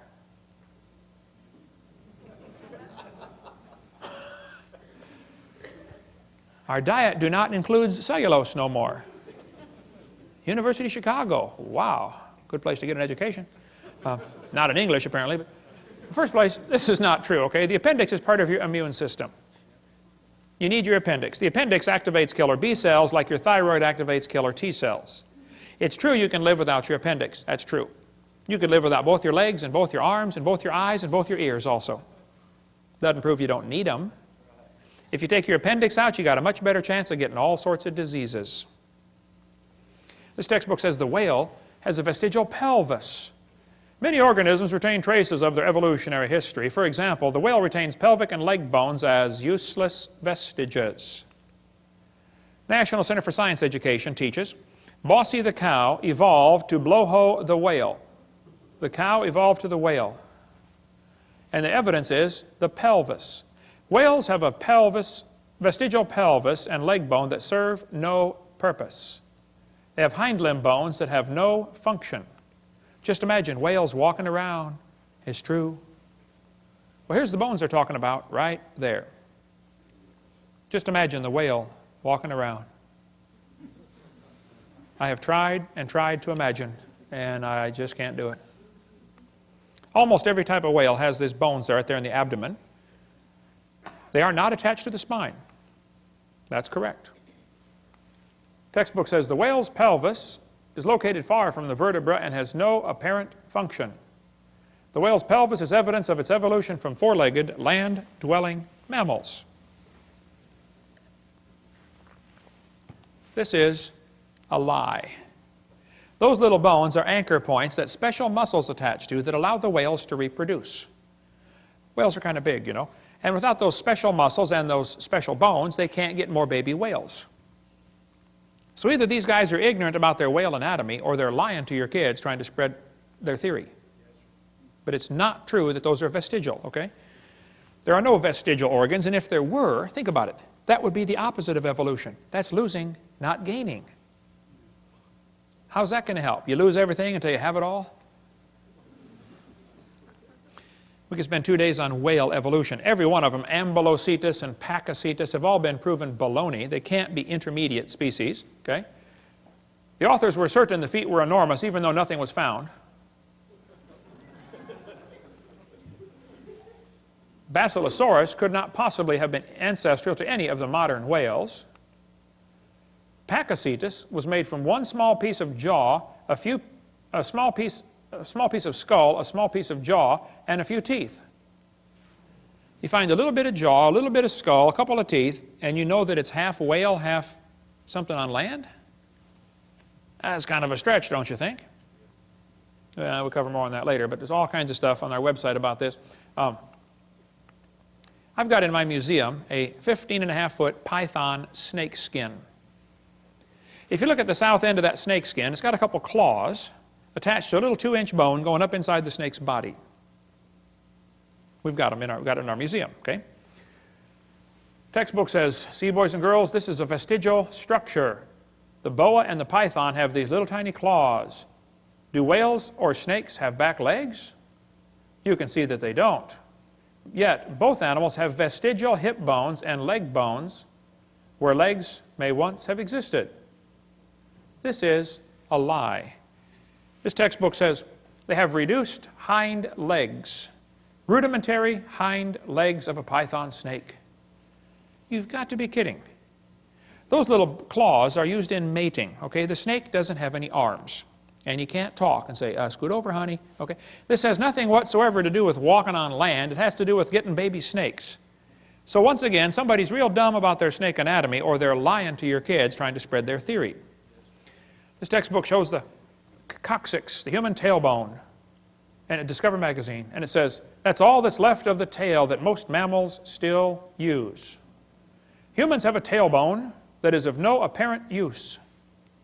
I was in a debate in Huntsville, Alabama, against the president of the North Alabama Atheist Association. He got up in front of God and everybody and said, folks, I've got proof for evolution. Humans have a tailbone they no longer need. I said, Mr. Patterson, I taught biology and anatomy. I happen to know there are 9 little muscles that attach to the tailbone, without which you cannot perform some valuable functions. I won't tell you what they all are, but trust me, you need those muscles. I said, now, if you think the tailbone is vestigial, I, Kent Hovind, will pay to have yours removed. Bend over. Critical thinking, this book says, 2005 edition. At the end of your backbone is a coccyx, a few small bones that are fused together. Could the human coccyx be a vestigial structure? Or is it the start of a newly evolving structure? That's thinking critically. They give the kids 2 answers, 2 options, both of which are wrong. There's a third option, you know. Maybe it's fine just like it is. Notice they don't give that as an option, do they? Maybe it was designed to support your colon and support your lower back for posture when you sit, and 5 or 6 other things you can read your Gray's Anatomy about, okay? They say, aren't babies born with tails once in a while? No. Well, that baby's got a tail right there. No, he doesn't. It's not a tail. That's just fatty tissue. There's no bone, no muscle, no cartilage. It's not even lined up with the spine. It has to do with the way the baby develops inside the mother. There's fat around the nervous system to protect it until the bone grows around it. Generally, the fat is resorbed into the system as the baby grows and develops bone, but on extremely rare occasions, the fat is excluded outside the body like a big wart. So what you do, you cut it off, sew it up, put a diaper on the kid, and send him home. It's just nothing like it's just like a wart. That's all it is. Cut it off. It's not a tail. This one says the coccyx is a small bone at the end of the human vertebral column. It has no present function, and is thought to be the remainder of bones that once occupied the long tail of a tree-living ancestor. They told me when I was a kid, man used to have a tail, but he lost it because he didn't need it. I thought, didn't need it. Have you ever thought how handy a tail would be? Have you ever come to the door with 2 sacks of groceries? Man, wouldn't that be nice to be able to grab that door and walk right in there? You could drive down the highway and hold that can of Coke and tune the radio knob all at the same time. Lost it because we didn't need it. That's a lie. Everything used as evidence for evolution has been proven wrong. If real evidence exists, I'd like to see it. We'll pay $250,000 for real proof for evolution. But don't lie to me. I think you ought to demand that your school board cut out pages with lies on them. Don't put up with that stuff. I was speaking at University of West Florida, and this one biology teacher said, Hovind, I don't think we should deface textbooks. I said, what do you mean? He said, well, tonight you said we should cut out the pages with this stuff on it. We shouldn't deface a textbook. I said, well, sir, suppose you were teaching math and you found a book that said 2 + 2 is 5. What would you tell your students to do? He said, I would tell them to mark out the wrong answer and write in the right answer. You would deface a textbook? I said, now, sir, you teach biology, don't you? He said, yes, I do. I said, well, suppose you found one of your textbooks that taught the embryo has gill slits or the snake has a vestigial pelvis or, you know, all this stuff I covered tonight. Are you going to tell your kids to tear that page out? He said, oh, no, no. I said, would you tell them to mark it out and then write something in the column that it's not correct? He said, no, no, no. I said, would you at least put a warning sticker in the front cover that said, hey, kids, the information on page 85 is wrong. Would you at least warn them? He said, oh, no, no. I said, you would correct a math book, but you won't correct a biology book. I said, you, sir, are a hypocrite. And the folks in this county need to help you get a different job picking peaches or changing tires. But you got no business taking our tax dollars to lie to these kids coming through your class. We're paying for this school. Why don't you be respectful and resign or quit lying to the kids? You say, Hovind, you don't have much tact. Oh, I made full contact with that guy, that's for sure. Okay. Evolution is unproved and unprovable. We believe it because the only alternative is special creation. They just don't want to believe this. They don't want to believe in creation. And they're willing to believe a lie rather than believe the truth, just so they can support their wicked lifestyle. Psalm 94 says, he that formed the eye, shall he not see? God formed the eye. Eyeballs are incredibly complicated. Charles Darwin said, to suppose that the eye could have been formed by natural selection seems, I freely confess, absurd. But then he goes on for 3 or 4 pages and says how he thinks it happened anyway. Your eyeball's amazing. You know, at the back of your eye, there are 137 million light-sensitive cells in 1 square inch, called your retina. All of them wired straight to the brain. How would you like to hook up 137 million electrical connections in 1 square inch? My Heavenly Father did. He's pretty smart, isn't he? Now, I debated one atheist one time, and he said, Hovind, the eye is an example for evolution because it's poorly designed.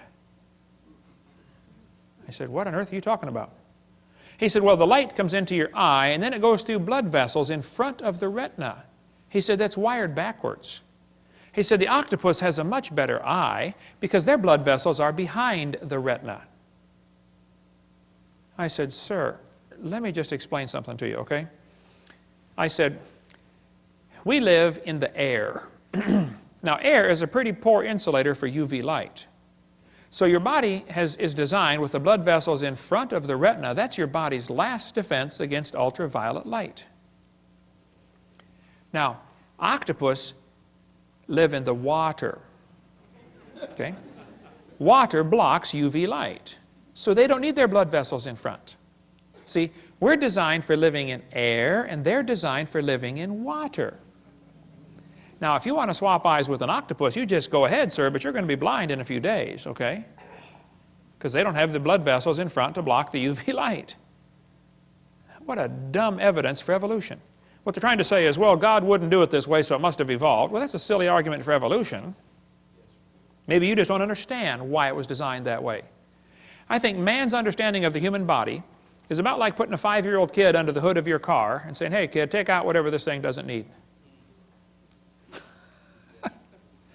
You don't know what any of it does. You can take it all out, right? You know, your eyeball's amazing. It would take a minimum of 100 years of Cray computer time to simulate what takes place in your eye many times every second. Eyeballs are amazing. But this textbook says The complex structure of the human eye may be the product of millions of years of evolution. Why doesn't God get the glory for what He did? This textbook shows the kids a bird eye and a reptile eye, and it says right up here, boys and girls, you can better understand how the eye might have evolved if you picture a series of changes. You have to imagine how it happened. Just imagine the eye changing. That's not science, imagining how it happened. Where's the evidence? See, evolution only takes place in the imagination. Never takes place in reality. They're lying to you, okay? He that formed the eye, shall he not see? Science deals with things we can observe and study and test. You don't observe anything about evolution. If you have something that's designed like an eyeball, it demands a designer. If painting is proof there was a painter, even if you never see the guy. A building is proof there was a builder, and a watch is proof there was a watchmaker, and design, the creation, is proof there was a creator. See, design simply demands a designer, period. The invisible things of Him from the creation of the world are clearly seen. They are without excuse, the Bible says. There's no excuse. The psalmist said, when I consider the heavens. You know, God knows that the study of science will draw us to Him. Satan knows that too. So Satan has worked really hard in the field of science to make sure it pushes kids away from God. And we need some good godly science teachers to get involved in the school system and turn this thing around, okay? And by the way, we can prove the existence of God by the impossibility of the contrary. It's impossible that there not be a designer. It's just not possible. There had to be a designer, okay? I like to show evolutionists this picture. I say, guys, here we have, as far as I know, the world's largest rock group. You know of a bigger one? I'd like to see it, okay? I'll say, do you think there's any way George Washington's face could have appeared on this rock by chance?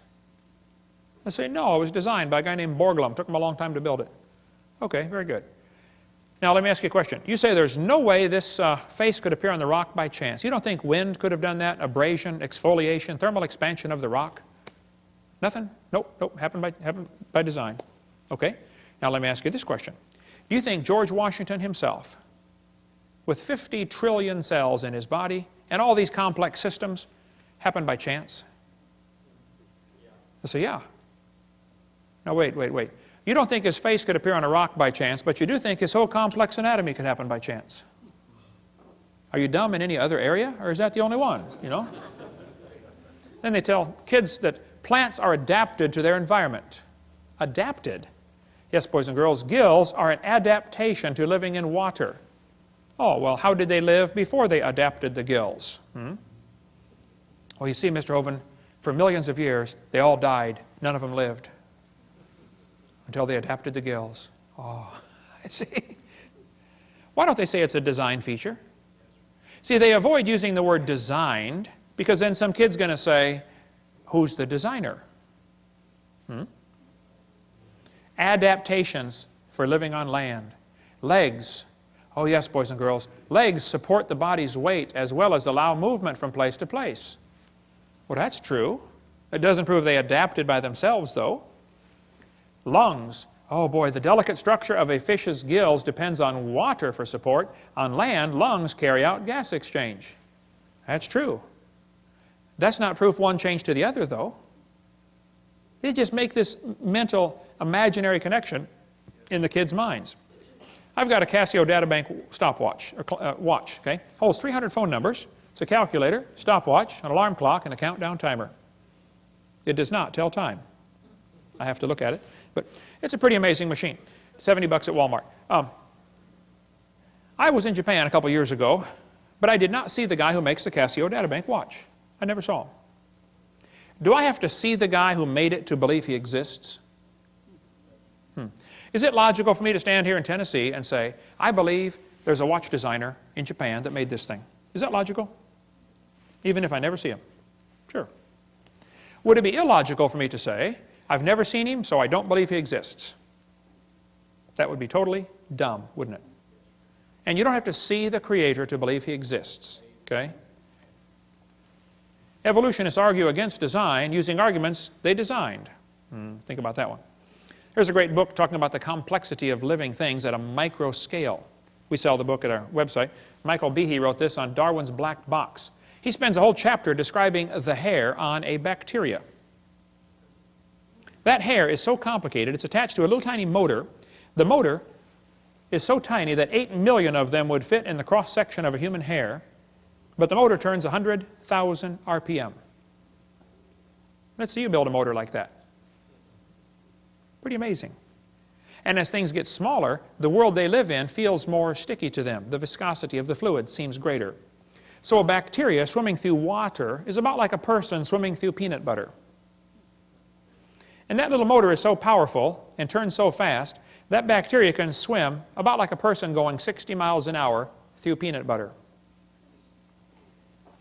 We got a little model of it in our museum if you want to come down and see how they work. And the textbook says, humans probably evolved from bacteria more than 4 billion years ago. What? They can swim through peanut butter 60 miles an hour. We should sign them up for the Olympics, man. We evolved from them. We're getting worse, not better. It's a lie. Nothing this small and complex could have happened by chance. This is a great book that we sell in our bookstore. Just simple illustrations. Could a box evolve? Could an ink pen evolve? Could a paperclip evolve? It just goes through a bunch of simple things and show it just can't happen, okay? Then they talk about the origin of life. Yes, boys and girls, how living things started from non-living matter. This is pure baloney, how they teach this in the books. We're going to cover that after a quick break. Cover a few more lies in the textbooks and then tell you what you can do about it. Some practical steps to fix the problem right after the break. In the last 2 sessions, we covered 15 lies found in the typical textbook. I taught high school science for 15 years, and I'm not against science, I'm not against schools, I'm not against teachers, but I'm against lies.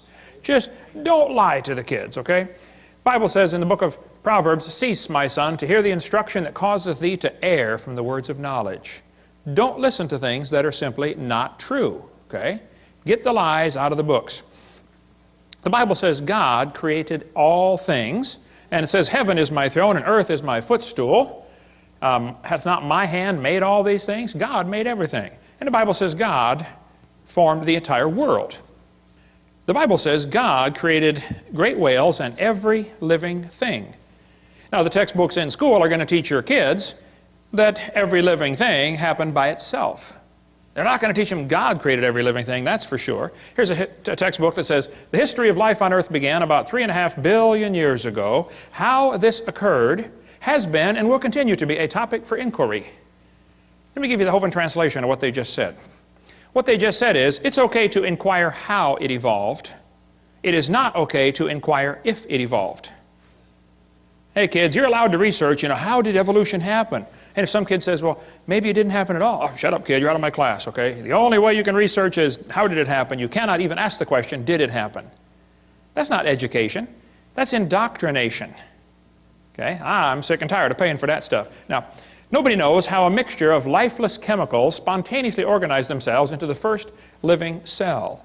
Paul Davies said, nobody has a clue how life got started from non-living material by itself. There is not even a good theory how it can happen, but the textbooks are going to teach your kids it just happened, okay?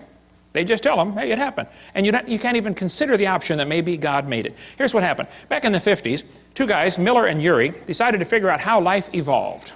So they took a mixture of chemicals and ran it through these tubes and tried to create life in the laboratory. The experiment's been duplicated many, many times, always been a failure, and always created more problems for the evolutionist. This textbook says, although he never proved how life originated, he did add evidence to the theory that life could have started by itself. That is a lie. All they did was create problems for the idea that life could have started by itself. This one says, swirling in the waters of the oceans is a bubbling broth of complex chemicals. Progress from a complex chemical soup to a living organism is very slow. Boy, it sure is. It don't even happen. That's how slow it is. There are several different articles that say life came from clay. Yep, got some clay together and poof, came alive on the bottom of the ocean. They did not address the origin of life in Darwin's book, and it's never been figured out since how life could have started. What he did is he took these 4 chemicals and put them in these glass tubes, made them circulate around, and tried to create life in the laboratory. This textbook says, many important events occurred during the Archean era, the most important of which was the evolution of life. Progress from complex molecules to the simplest living organism was a very long process.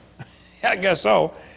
If you give it billions of years, somehow it looks more reasonable, This one says, the first living cells emerged between 4 billion and 3.8 billion years ago. There is no record of the event.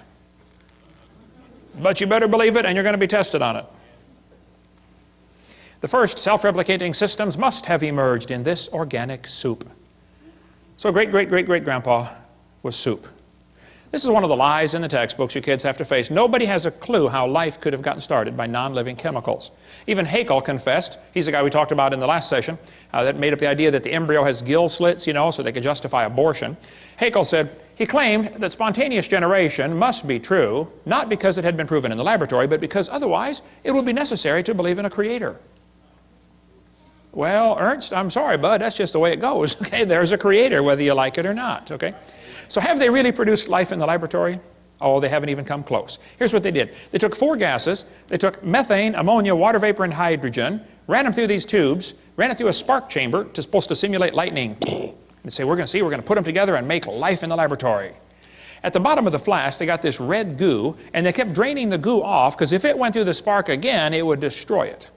So they had to make the goo and then save it from the next spark, okay? They said in the textbook here it was rich in amino acids, this red goo was. Well, that's simply a lie, okay? They didn't come close to making life. The problem is they had a reducing atmosphere. In other words, he excluded oxygen. You can look at his 4 gases. There's no oxygen there. He knew if he had oxygen in there, it would oxidize whatever chemicals tried to combine. You know, you cut a banana open and lay it on the table, it turns brown, it oxidizes. You don't paint your car, and it oxidizes, it rusts.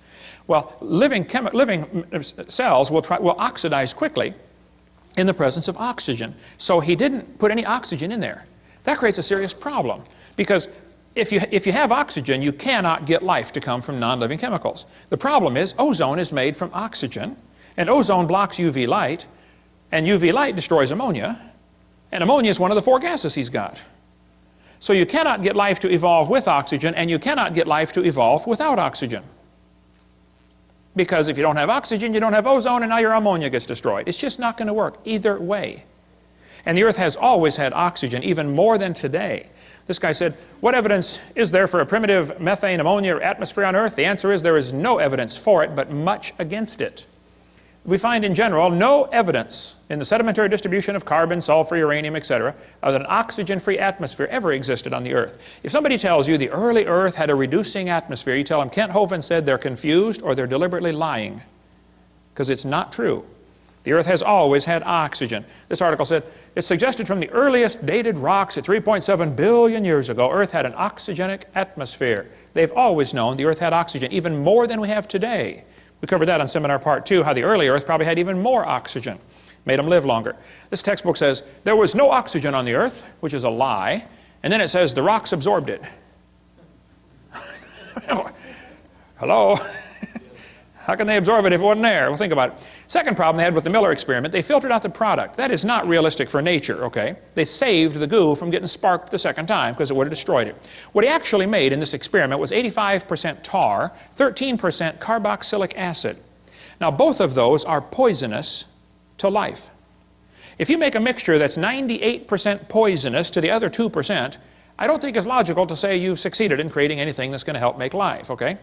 The problems are he made mostly only 2 amino acids. There are 20 different ones required to make life. 20 different amino acids. Now, these amino acids are kind of like letters of the alphabet, okay? You have to have 26 letters in the English alphabet to make all the words that we have. Well, you have to have 20 different amino acids to make all the proteins that your body has. With those 20 different amino acids, your body can build a bazillion different kinds of proteins. Kind of like you can make a lot of different words with the same 26 letters, okay? What he actually made was a couple of letters, like 2 of the letters of the alphabet, by combining these gases. This creates a real problem since half of them were left-handed and half of them were right-handed. What he actually made was amino acids, only 2 of them, and half of them were backwards. I mean, if I drop letters of the alphabet, there's a 50-50 chance some of them are going to land upside down. They don't do any good. You have to have them all facing the right way. The smallest proteins we know of have about 70 to 100 amino acids, all of them facing the right way. This greatly compounds the problem, okay? DNA and RNA are all right-handed, all other proteins are left-handed.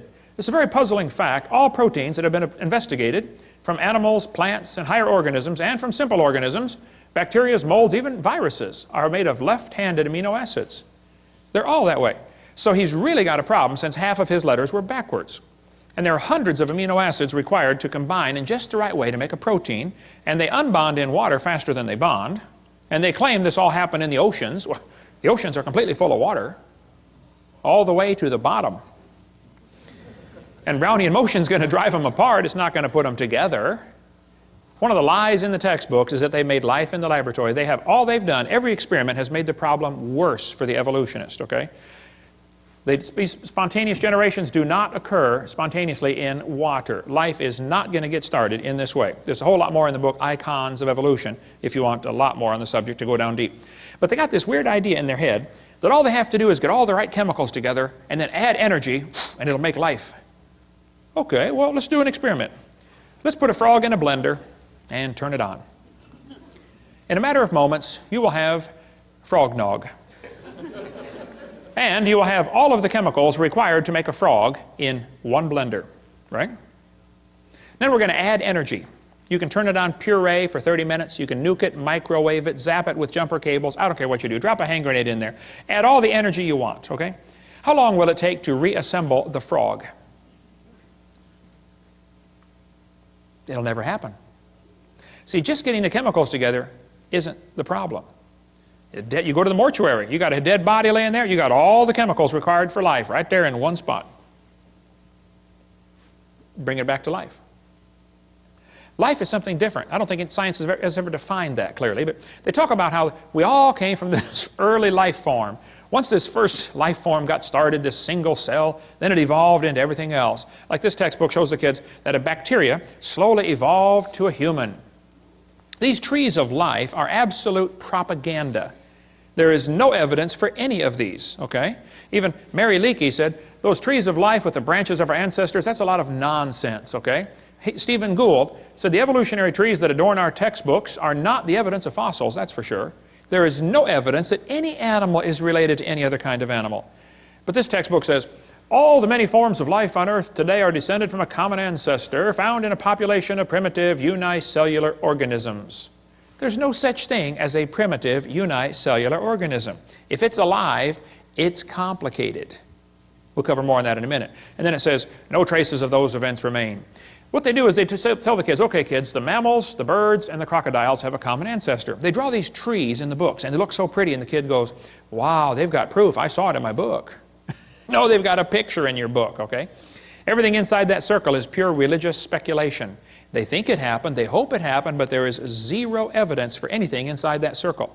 It's one of the lies you're going to have to face in your textbook. The Bible says if you offend one of these little ones, you'd be better off with a millstone about your neck. Go swimming. These folks teaching evolution are in serious trouble when they stand before God.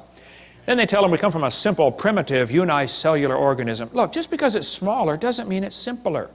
A paramecium is more complicated than a space shuttle, and you can put thousands of those into one drop of water.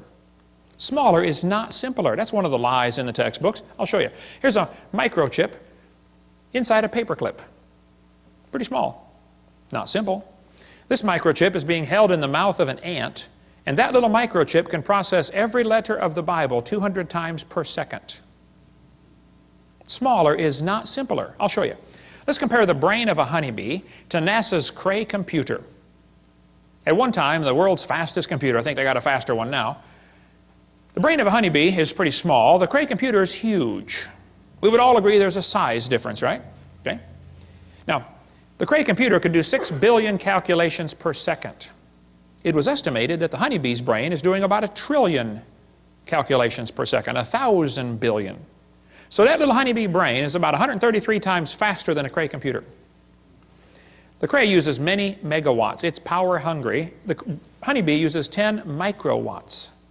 Did you know honeybees not only make honey, they fly on honey. That's their energy source. And a honeybee can fly 1,000,000 miles on 1 gallon of honey. How would you like a machine that gets 1,000,000 miles per gallon? Especially at today's price of gas, right? Fill up once and you're done for the rest of your life. The Cray cost $48 million. The honeybee's brain is pretty cheap. You splat them on your windshield all the time, right? Many people scramble when the Cray breaks down. Nobody heals the honeybee. A self-healing computer. Steve, you work on computers. How'd you like one of them? Something crashes, reconfigures itself, fixes it all up, no problem. Cray weighed 2,300 pounds. Honeybee's brain doesn't weigh too much. So what should we conclude? Let's see, the supercomputer is huge, it is slow, it is very inefficient, it is power hungry, and it had to be designed. We all know that, right? But did they turn around and look at the honeybee and say, well, that happened by chance? And the brain of a human is a whole lot more complex than a honeybee. For heaven's sake. Your brain can hold more information than the entire British Library. The human brain is phenomenal, okay? You have more computational power in bits per second than the entire national telephone system. One brain surgeon estimated that there are more connections in just one person's brain, there are more connections than the entire electrical system of the United States. How many wires have been connected together in the United States, would you guess, inside every computer and inside every machine and inside every building? Like zillions of them.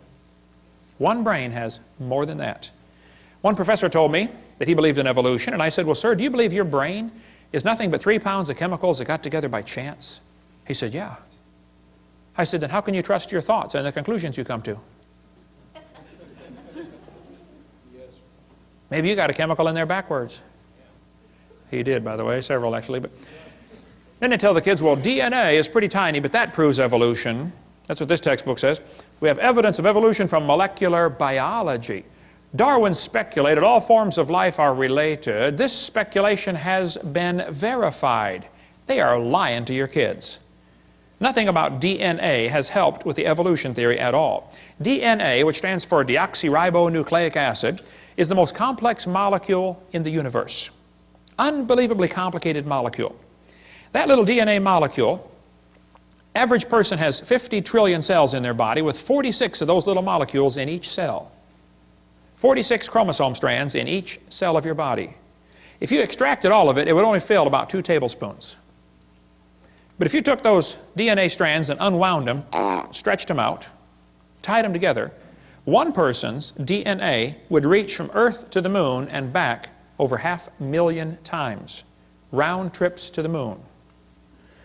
They say the DNA holds more information than all computer programs ever written by man combined. IBM models the newest computers after DNA. The quantity of information is so vast, we have to invent new numbers to measure it. Not terabytes, petabytes, or exabytes, yottabytes, and zettabytes. All the words uttered by everyone who ever lived would amount to 5 exabytes. And your DNA and your chromosome holds more information than that. It is so unbelievably complex. If you typed out the code found in your DNA, when you got done typing, you'd have enough books to fill Grand Canyon 78 times. That's the instructions to make you. I'd say you're pretty special. Quite a list of instructions to make you. David said, I will praise thee, for I'm fearfully and wonderfully made. And he didn't have a microscope, and he could figure that out. Yeah. You know, from conception to birth, the baby adds 15,000 cells per minute to its body. Each one is more complicated than a space shuttle. How would you like to be in charge of the supply end of supplying a factory that is producing 15,000 space shuttles a minute? And it's your job to make sure they have all the nuts and bolts and screws and everything they need to put that thing together.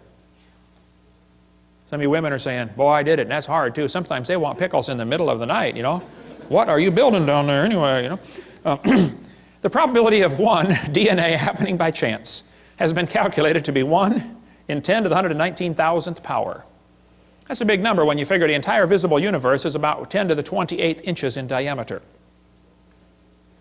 DNA has not proven anything that would help the evolution theory. It's made the problem much, much, much worse. But let's just assume that the chromosome number means something and that, you know, it could evolve. Okay, well then I did some research on this. I discovered penicillin has 2 chromosomes. That one had to evolve first. And then slowly over millions of years, they got some more chromosomes because they're complicated, you know, and turned into a fruit fly. You can see the similarity there. It's only got 8 chromosomes. And then very slowly it evolved some more chromosomes and became either a tomato or a housefly. Very tough to tell the difference. They're identical twins, you know.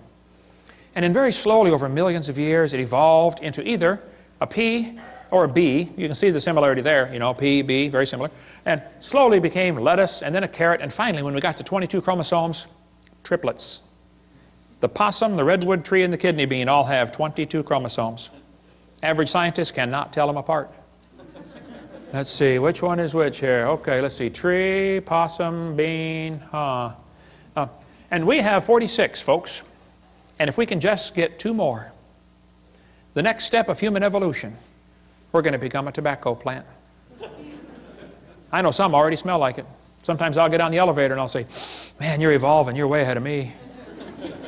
And it probably won't happen in my lifetime, but we might get enough chromosomes someday to be either a dog or a chicken. They're twins too, you know. And then way down the road, you know, we're going to become a carp. They got double the chromosomes we do. And someday, star date 349572, we're going to become a fern. I was at a church one time and this lady walked up to me afterwards and she said, Mr. Hovind, I'm fern. I shook hands with that hand right there. I'll never wash it again. Hey, how come the evolutionists are always comparing things that fit their theory? Why don't they show us the things that don't fit their theory? Like, let's just say we're going to examine how things evolved based upon how long they lived. Well, we could arrange animals by how long they live, and we'll find out the hamster evolved first, slowly turned into a cat, and then a canary, and then a dog, and then a chimpanzee, and an alligator, elephant, horse, turtle, and human. We made it, folks. We made it. Let's arrange the animals based on how long they're pregnant, their gestation period. Well, in that case, the possum, only 13 days. How'd you like that, ladies? Only be pregnant for 13 days. Not bad, huh? Yeah, I'd have a bunch of kids in. Slowly evolved into a hamster, then a rat, then a rabbit, kangaroo, on down the list, and the elephant. 640 days. They are the winner. The most evolved creature on earth. Or maybe, you can see here the cat and the dog are identical twins, you know. Maybe we should arrange them based on how much they weigh in their adult form. Well, the shrew only weighs 4 grams. Slowly it became a mouse. And very slowly, over billions of years, became a whale. The whale's the most evolved now. Why don't they show us these charts, huh? And why is it that amphibians have 5 times more DNA than mammals, and some amoeba have 1,000 times more DNA? They don't tell us these things because it doesn't fit their theory. It's impossible to arrange in any sort of evolutionary series based on just one little bit of facts. You better find all the facts. You find out this evolution theory fails miserably. But they tell the kids, we're going to think critically. Boys and girls, there are 20 kinds of amino acids. That's a fact. Explain how this fact supports the idea that all life shares a common ancestor. How's a Christian kid supposed to answer that for homework for Monday? Don't you see a built-in assumption in this question? That's not learning to think critically. Would the kid be allowed, teacher, to explain how this fact that they all life forms have 20 amino acids, would the kid be allowed to say, maybe that proves the intelligence of a common designer? Maybe God gave all the animals the same basic 20 amino acids so that we don't have to just eat each other, you know.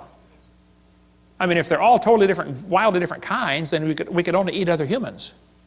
But see, God made it this way so the brown cow can eat the green grass and give the white milk and make the yellow butter, and I eat it and get the blonde hair.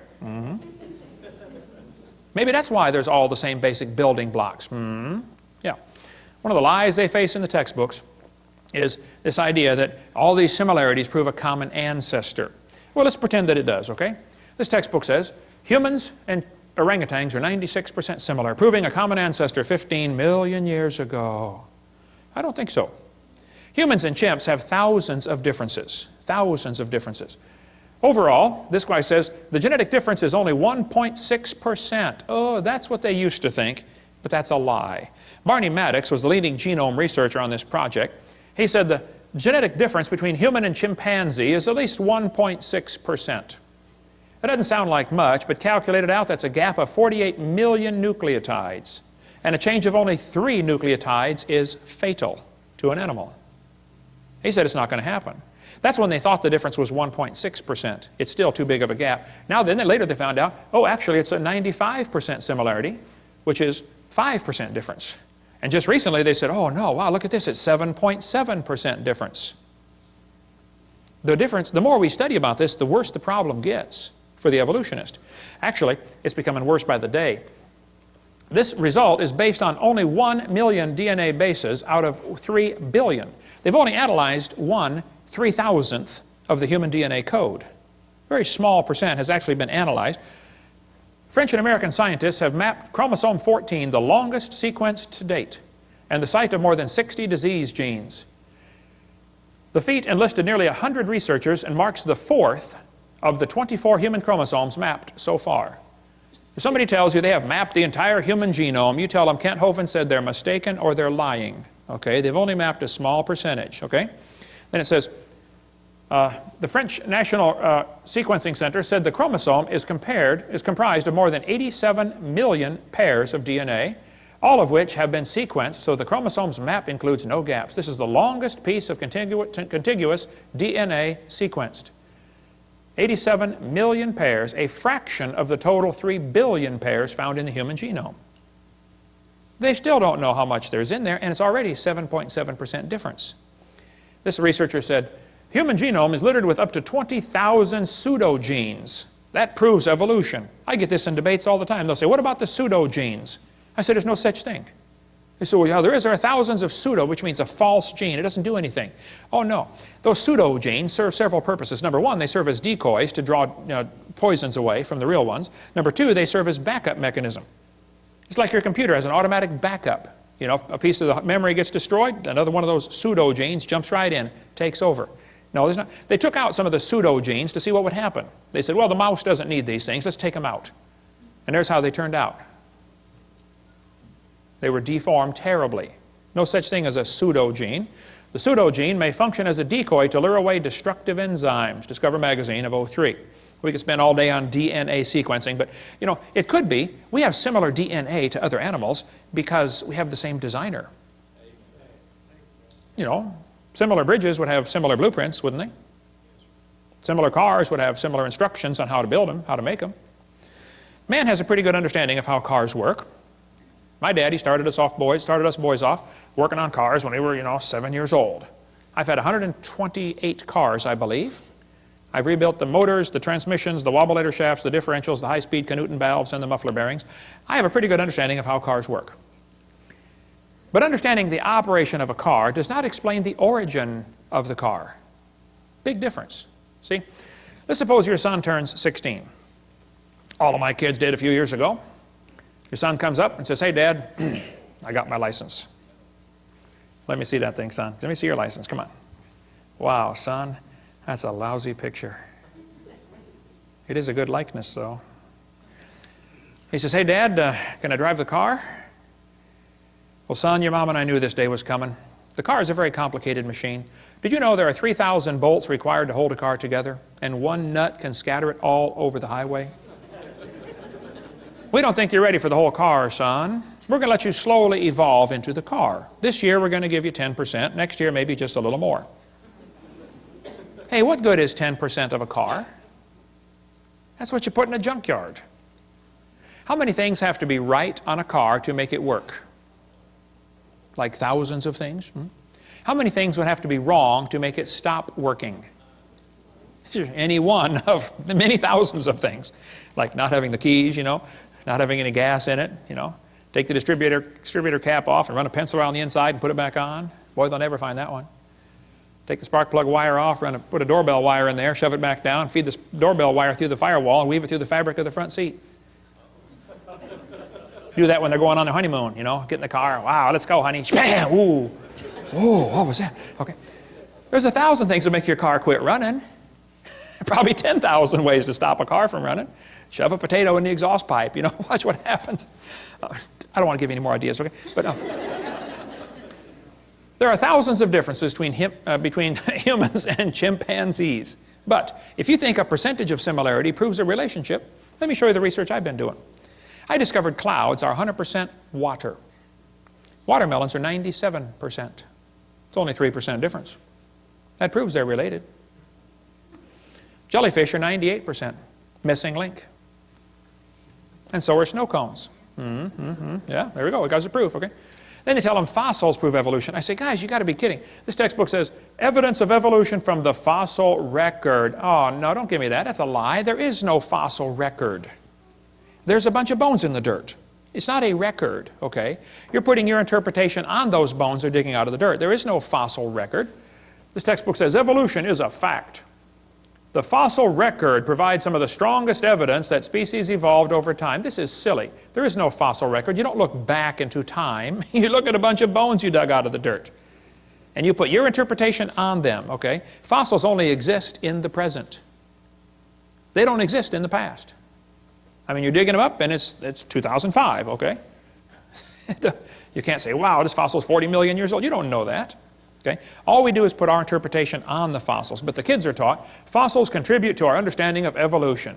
Kids, keep in mind, dead animals do not reproduce or evolve. Darwin said, if my theory is true, numberless intermediate species ought to have been found in the fossil record. Well, I'm sorry. This guy said, since Darwin, many of these links have been found. Oh, they are lying to you. No missing links have been found. Even David Robb, who believes in evolution, says, in the years after Darwin, his advocates hoped to find predictable progressions. In general, these have not been found. Yet the optimism has died hard, and some pure fantasy has crept into textbooks. You're kidding. Fantasy in the textbooks? That's a fancy word for a lie. Okay?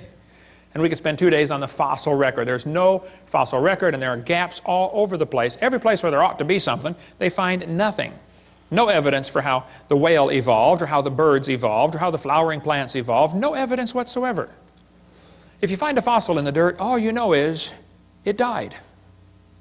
You couldn't prove it had any kids, and you sure couldn't prove it had different kids.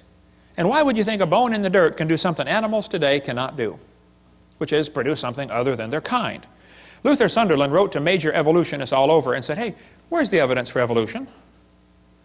They wrote back and said, we don't have it, somebody else has it. He wrote to Colin Patterson because Patterson has access to the largest fossil collection in the world. British Museum of Natural History. Nobody's got more fossils than them. Patterson wrote a book about evolution, but he didn't show any missing links. So Sunderland wrote him a letter and said, excuse me, why didn't you show the missing links in your book? I'd like to see a picture of the missing link. Patterson wrote back and said, I fully agree with your comments on the lack of evolutionary transitions in my book. If I knew of any, fossil or living, I would certainly have included them. I will lay it on the line. There is not one such fossil. There are no missing links. The whole chain is missing. It's not a link they're looking for, folks. Even Stephen Gould said the absence of fossil evidence is a nagging problem for evolution. Yeah, it sure is. Stephen Gould died with a set of my videos on his shelf in his library. I hope he watched them. I donated them to him years ago, way before he died. Hopefully he watched them and got saved. I don't know. So Niles Eldridge and Stephen Gould have kind of resurrected the punctuated equilibria idea that came actually from Richard Goldschmidt. Goldschmidt said, the first bird hatched from a reptilian egg. They got so frustrated looking for missing links, they couldn't find any. They said, well, this just proves evolution happened quickly. Oh, I see, yeah. And this bird that hatched from the reptile egg, excuse me, who did it marry? Don't you have to have two in the same place of the opposite sex? I mean, what if you get two males? Huh? And don't they have to be at the same time in history? What if one's born just 10 years before the other one? Ah, just missed it. You got to get them in the same place of the opposite sex at the same time, and they got to be interested. You got a whole bunch of problems, okay? Serious problems. Then they tell the kids to think critically. Which theory best describes the organism's evolution? Gradualism or punctuated equilibria? Look what they do. Kids, which theory is the best explanation? Slow evolution or fast evolution? Do you see how they're giving the kids two options, both of which are false? Which is correct, boys and girls? Elephants are orange or elephants are pink? Oh man. Mom, what should I write for this one? I don't know, honey. Go do your homework. They're neither one. You realize how frustrating this is for Christian kids to go through public schools and have this kind of stuff day after day after day, and how it wears at their faith? And they finally just start giving the evolution answers. And 75% of the kids from Christian homes are being destroyed and losing their faith going through these public schools. That's not thinking critically. This textbook says, which is correct, boys and girls? Did evolution happen gradually or in short leaps and punctuated equilibria? They give them two options. Evolution happened slowly or evolution happened quickly. These guys are not capable of thinking outside the box. It didn't happen at all. Is that an option? But I guarantee if a kid puts it didn't happen at all on his test question, the teacher's going to count it wrong. I debated Dr. Pigliucci from Knoxville, Tennessee, UT Knoxville. I said, Dr. Pigliucci, you've studied and taught evolution of plants for 10 years. You've received $650,000 in grant money to study the evolution of plants.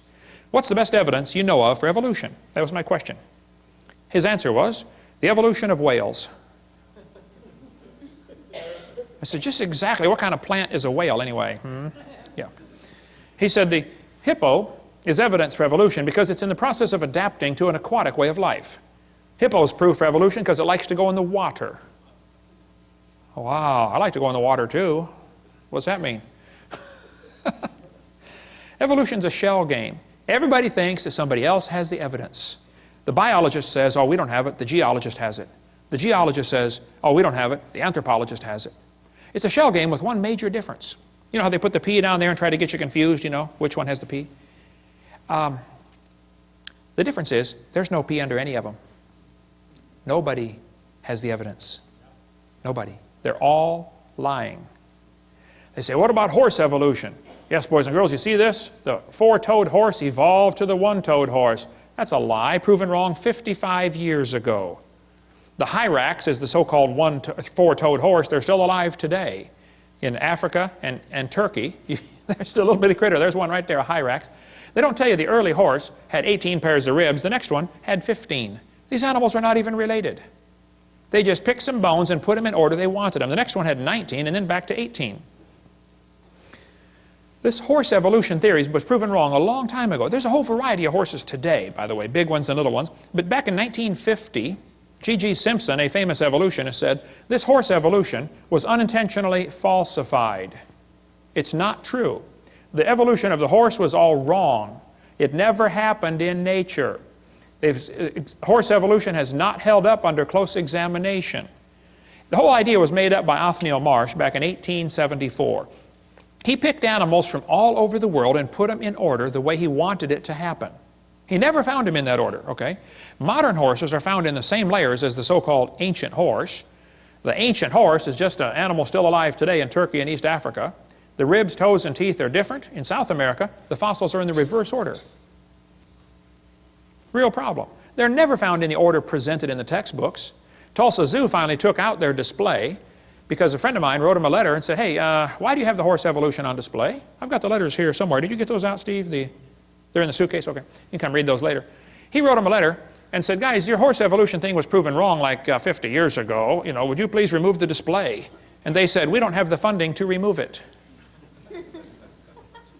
So he went to a sign shop and got a bid for a sign, $60 or something, that says, we'll take this, the sign would say, we will take down this display as soon as we receive the funding, because the display is not accurate. He went into the curator at the zoo and said, here's $60 for the sign. This guy will make the sign. When would you like it delivered? He said, what's this? Oh, you're going to take down, we're going to take down the display when we get the funding. Yeah, he said, you at least warn the people, you know, the display's not right. Well, they didn't take it down. Finally, I forget, 2,000 people signed a petition saying, get this thing out of our zoo. It came on the evening news, 10 o'clock one night. Tulsa Zoo has a false display. Next morning, it was gone. They found the funding. 6 months later, they put it back up. Yale University still has their horse evolution on display, proven wrong 55 years ago. Get more on the horse evolution in the book Icons of Evolution. Just because you can arrange animals in order, that doesn't prove anything. Even if you find them buried in a certain order, that doesn't prove anything. If I get buried on top of a hamster, does that prove he's my grandpa? No. Order of burial means nothing. But if you think you can arrange things and that somehow proves something, okay. I've been doing a lot of research on the evolution of the fork. I've pieced together fragmentary evidence for a long time. I believe, after studying this very intently, that the knife evolved first. Slowly, over millions of years, great geological pressures squeezed it and made it concave on one side, convex on the other, and squeezed it into a spoon. And then slowly, erosion cut grooves into the end and turned it into a fork. I knew I was onto something here, but I felt like I had a missing link, particularly between the spoon and the fork. I just couldn't find it. Till one day I was flying to Connecticut on U.S. Air. I was 30,000 feet off the ground. and the stewardess walked down the aisle and just handed me the missing link. I don't think she knew what she had, but my trained scientific eye picked it up right away. I said, wow, this is it. I've got it. I stuck it in my pocket. Later that day, I went to Popeye's Chicken and found another one. There they are, folks, the missing links. So the evolution of silverware is nearly complete. Of course, we got a few mutants along the way. Didn't quite survive for some reason, you know. And of course, people found out I was doing research on this. They all wanted to be famous, you know, so they tried to get in on the glory. They sent me their research. This one was an obvious fork head on a spoon handle. I mean, look, it didn't get by me. I caught it right away, you know. They don't get stuff. I don't fall for stuff like that. Even the races, of course, evolved along the ways. But look, if you want to arrange things, you can turn a cat to a cot to a dot to a dog by changing one letter at a time. You can play with this for a while, turn yourself into a fool when you're done. They say dinosaurs turned to birds. There are very few ideas as dumb as this one. The Bible says God made the birds on day 5. He made the reptiles on day 6. Evolution says reptiles came first and then the birds. You know, everything about evolution is backwards to the Bible. Everything. But this article says, dinosaurs alive as birds, scientist says. Ooh, wow, scientist says. Well, that proves it right there. Just like it gives some kind of authority. Wow, scientist says. This is absurd. Everything about the bird evolution is baloney. Okay? Archaeoraptor was listed in 1999 as the missing link. Yes, boys and girls, breaking news, National Geographic, we found the missing link. They had a whole big article about the missing link has been discovered. Then a couple months later, oops, it was proven wrong. You know, everything about these feathered dinosaurs has been proven baloney. But guess what? They're still teaching it. Here's a whole book, The Feathered Dinosaurs of China. Well, you just got this recently? Why would they still be teaching something that's been proven wrong for 5 years? All this feathered dinosaur stuff is baloney. It's all baloney. We covered more on that in one of the debates I did. I forget which one, but they say birds are descendants of dinosaurs. Well, kids, in case you don't know, there are a few differences between a dinosaur and a bird. Okay, you don't just put a few feathers on them and say, come on, man, give it a try. It won't hurt too bad. It's just not that easy. See, reptiles have 4 perfectly good legs. Birds have 2 legs and 2 wings. So if his front legs are going to change to wings, somewhere along the line they're going to be half leg and half wing. Which means on that particular day he can't run anymore and he still can't fly yet, so he's got a real problem. Serious problem. They say Archaeopteryx is proof of it for evolution. You got one here on the table, brother, Archaeopteryx. Whenever you buy a bag of dinosaurs, they almost always stick one of these in there. Archaeopteryx. Wow. And this somehow gets an impression to the kids. Wow, we got proof that dinosaurs turned to birds. Here's one here with feathers on it. They're lying. It's still in the textbooks. I mean, today, about Archaeopteryx, and it's been proven years ago, Archaeopteryx was just a bird, a perching bird. Alan Fiducia, who believes in evolution, says it's not a missing link. It had the right features for flight. All the features of the brain were for flight, okay? Archaeopteryx means ancient wing, and he had claws on his wings. Well, that's kind of unusual, okay. But 12 birds today have claws on their wings. The swan, the ibis, the hoatzin, several birds have claws. They say, well, he had teeth in his beak. Well, not many birds have teeth. Some do. There's a hummingbird has teeth in his beak. But most birds don't have teeth, I agree. Actually, some mammals have teeth, some don't. Some birds have teeth, some don't. Some fish have teeth, some don't. Some of you have teeth, some don't, okay? So, missing link. The Chinese dino bird was a forgery, and we don't have time to cover all that today, but we give lots more on that on the one of the debates I did. It's true feathers and scales are both made of keratin, same building block, that's true. But that's where the similarity stops, okay? Actually, birds and reptiles have different lung system, different reproductive system, different body covering, different brain, I mean a different circulatory system. Thousands of differences exist between dinosaurs and birds. That could be a whole seminar by itself. It's interesting, there are 2 different kinds of dinosaurs, the bird hip and the lizard hip dinosaur. Their hips are very different. Ask an evolutionist, which type of dinosaur evolved into the bird? Was it the bird hip or the lizard hip? And they will probably kind of hang their head and quietly say, well, it was the lizard hip. Oh, so now the hip's got to turn around backwards too. in addition to the billions of other changes you got to make, there's no evidence of how dinosaurs evolved to birds. None. Zero. So who's right? Well, Richard Dawkins said, it's absolutely safe to say if you meet someone who claims not to believe in evolution, that person is ignorant, stupid, or insane, or wicked. Sounds like he's open for a discussion. When I went to England, we tried everything to get to debate Richard Dawkins. He refused. He hung up on my secretary. His secretary hung up on me when I called back. Jesus said, you shall love the Lord your God with all your mind. There's no mental reason to reject Christianity. It's a logical deduction to say, hey, there must have been a designer. You see something complicated like this world, you say, hey, must have been a designer. Evolution's not a fact. It's not even a good theory.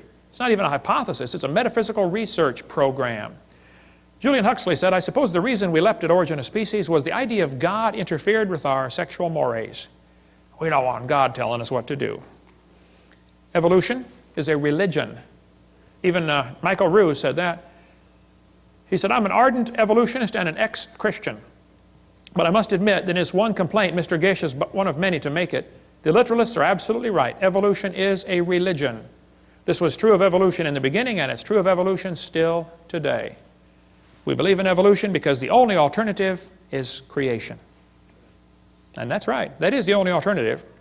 One Russian atheist astronomer came over here to America, and he was speaking at the university, and he said, folks, either there is a God or there isn't. I thought, wow, now that's a brilliant conclusion to come to.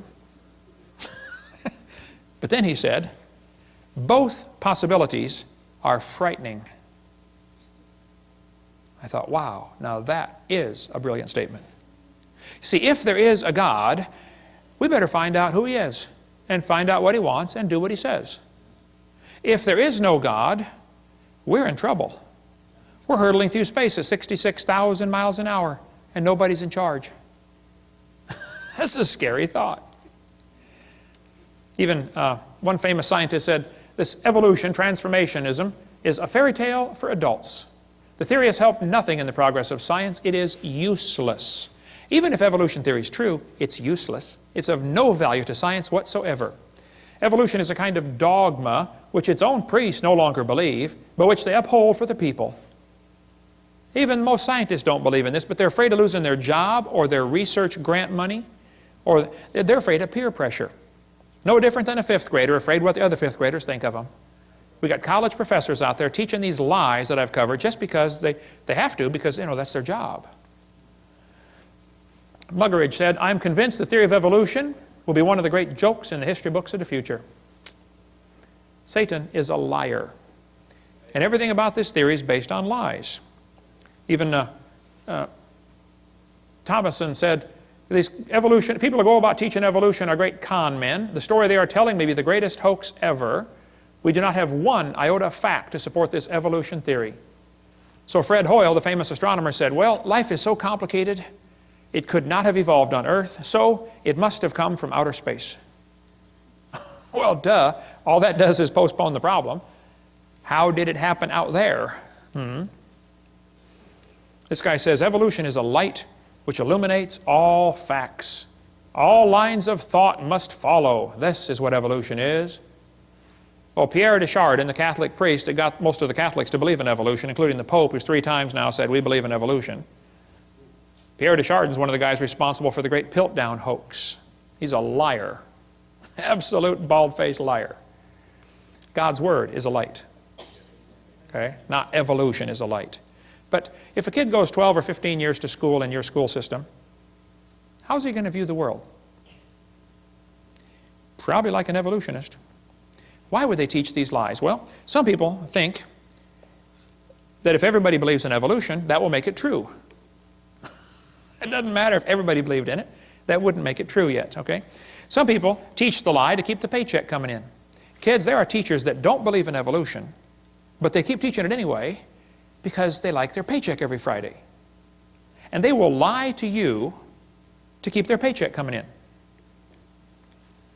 Some understand the bigger picture, how evolution is the foundation for the New World Order. We cover more on that on Seminar Part 5. Evolution is the foundation for Marxism, Nazism, communism, socialism. That's why when I do debates, I always call it creation versus evolutionism. It drives them nuts, you know, because they're used to saying, oh, it's evolution versus creationism. They always put the ism on creation. So when I flash up my sign at the beginning, it says, creation versus evolutionism debate. They always sit there with that puzzled look on their face. They're trying to read it thinking, you know, something doesn't look right about that, but I don't know what it is. Just get the little jab in there, you know. Why do people believe in evolution? Well, you might want to get this book, The Case Against Darwin. Excellent, short book, quick read for your intellectual friends that want to get the quick picture. Some people, that's all they've ever been taught. When I spoke in Russia, I was over there at the university. There were 30 professors came in to hear me speak. And after about an hour, one of the professors was crying. And I asked the interpreter, I said, what's he crying about? And she said, he's never heard the creation story. He didn't know there was one. All he's ever heard is evolution. He wants you to keep going. I went for another hour. I spoke at a public school over there in Russia. The room would seat 400 kids. They had 700 high schoolers come in there and listen to me for 2 hours. I mean, you could have heard a pin drop the whole time. I couldn't believe it. When I asked the principal before I started, I said, hey, are there any things I shouldn't say to these kids? I know this is a public school. It's kind of sensitive. He said, what do you mean? I said, well, I'm a Christian. Is it okay to tell them, you know, mention the Bible? He said, oh, yeah. Tell them anything you want. I said, well, would it be okay if I told them, you know, how to go to heaven? He said, sure, sure, please do. These kids would love to hear about Christianity. They've never heard any of this.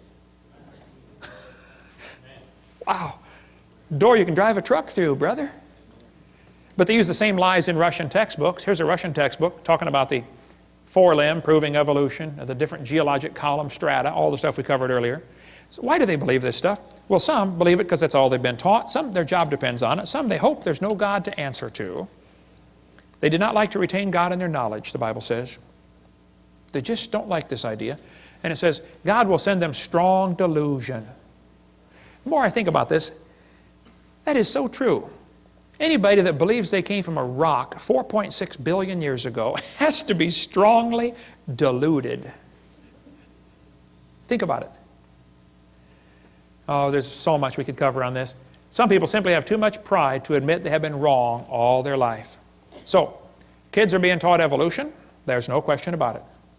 Kids are being lied to in these textbooks. There's no question about it. What do we do about it?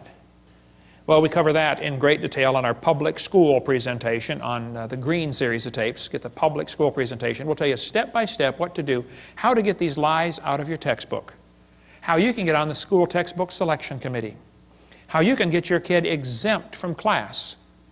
Parents, if your kids are in a public school, you should send a little note to the teacher saying, I don't want my child taught evolution. It's against my religious convictions.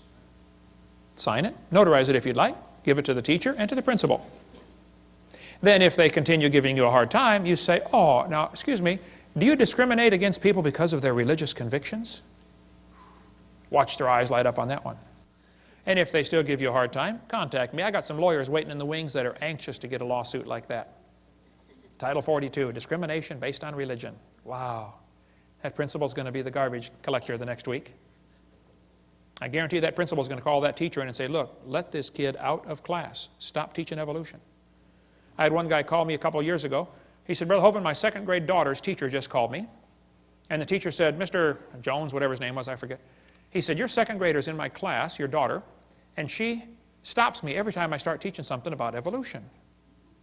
And the teacher said, I've just decided I'm going to skip this evolution stuff for the rest of the year till your daughter's out of my class. And my first thought was, yay. And then I thought, wait. Why are we sending second graders off to war?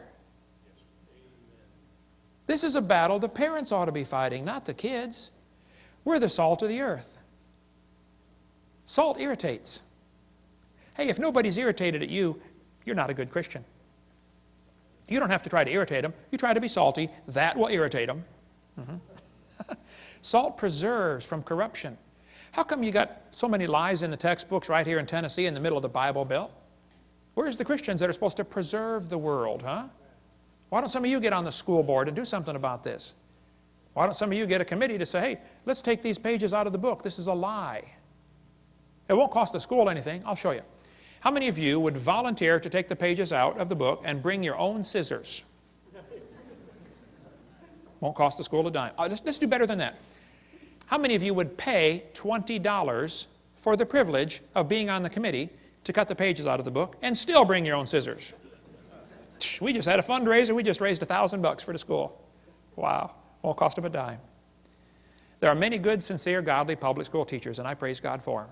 And they are as frustrated as I am with what's going on. If you've got a good teacher in your school that wants to do what's right, support them. Because I guarantee if there's a teacher that tries to get up and stand up for creation and against evolution, there's a good possibility they'll get fired or get persecuted for it. We cover much more on that on video number 7, how teachers get persecuted for standing up for what's right. Many teach this theory because they simply have never been taught anything else. Many don't know it's okay to teach creation. It's perfectly fine. Well, what do we do? Well, there's a long history of how we got this theory in our schools, and we'll cover all that in the public school presentation. And what do we do about it? It's all covered on videotape number 5. We'll show you the dangers of this theory. It's not just a dumb idea, it's a dangerous religion. And then tell you some real practical steps to fix it on seminar part 5. Thank you for joining us. We hope you've enjoyed this video series on creation, evolution, and dinosaurs. Much more important, though, than knowing all the truth and facts about science is to know the truth about whether you're going to heaven or not. If you've never trusted Christ as your Savior, let me explain quickly what you need to do to go to heaven. The Bible says we're all sinners. We've all broken God's laws. We've disobeyed the Creator. We've done wicked things. We're sinners. Some are worse than others, at least in man's eyes, but we've all broken God's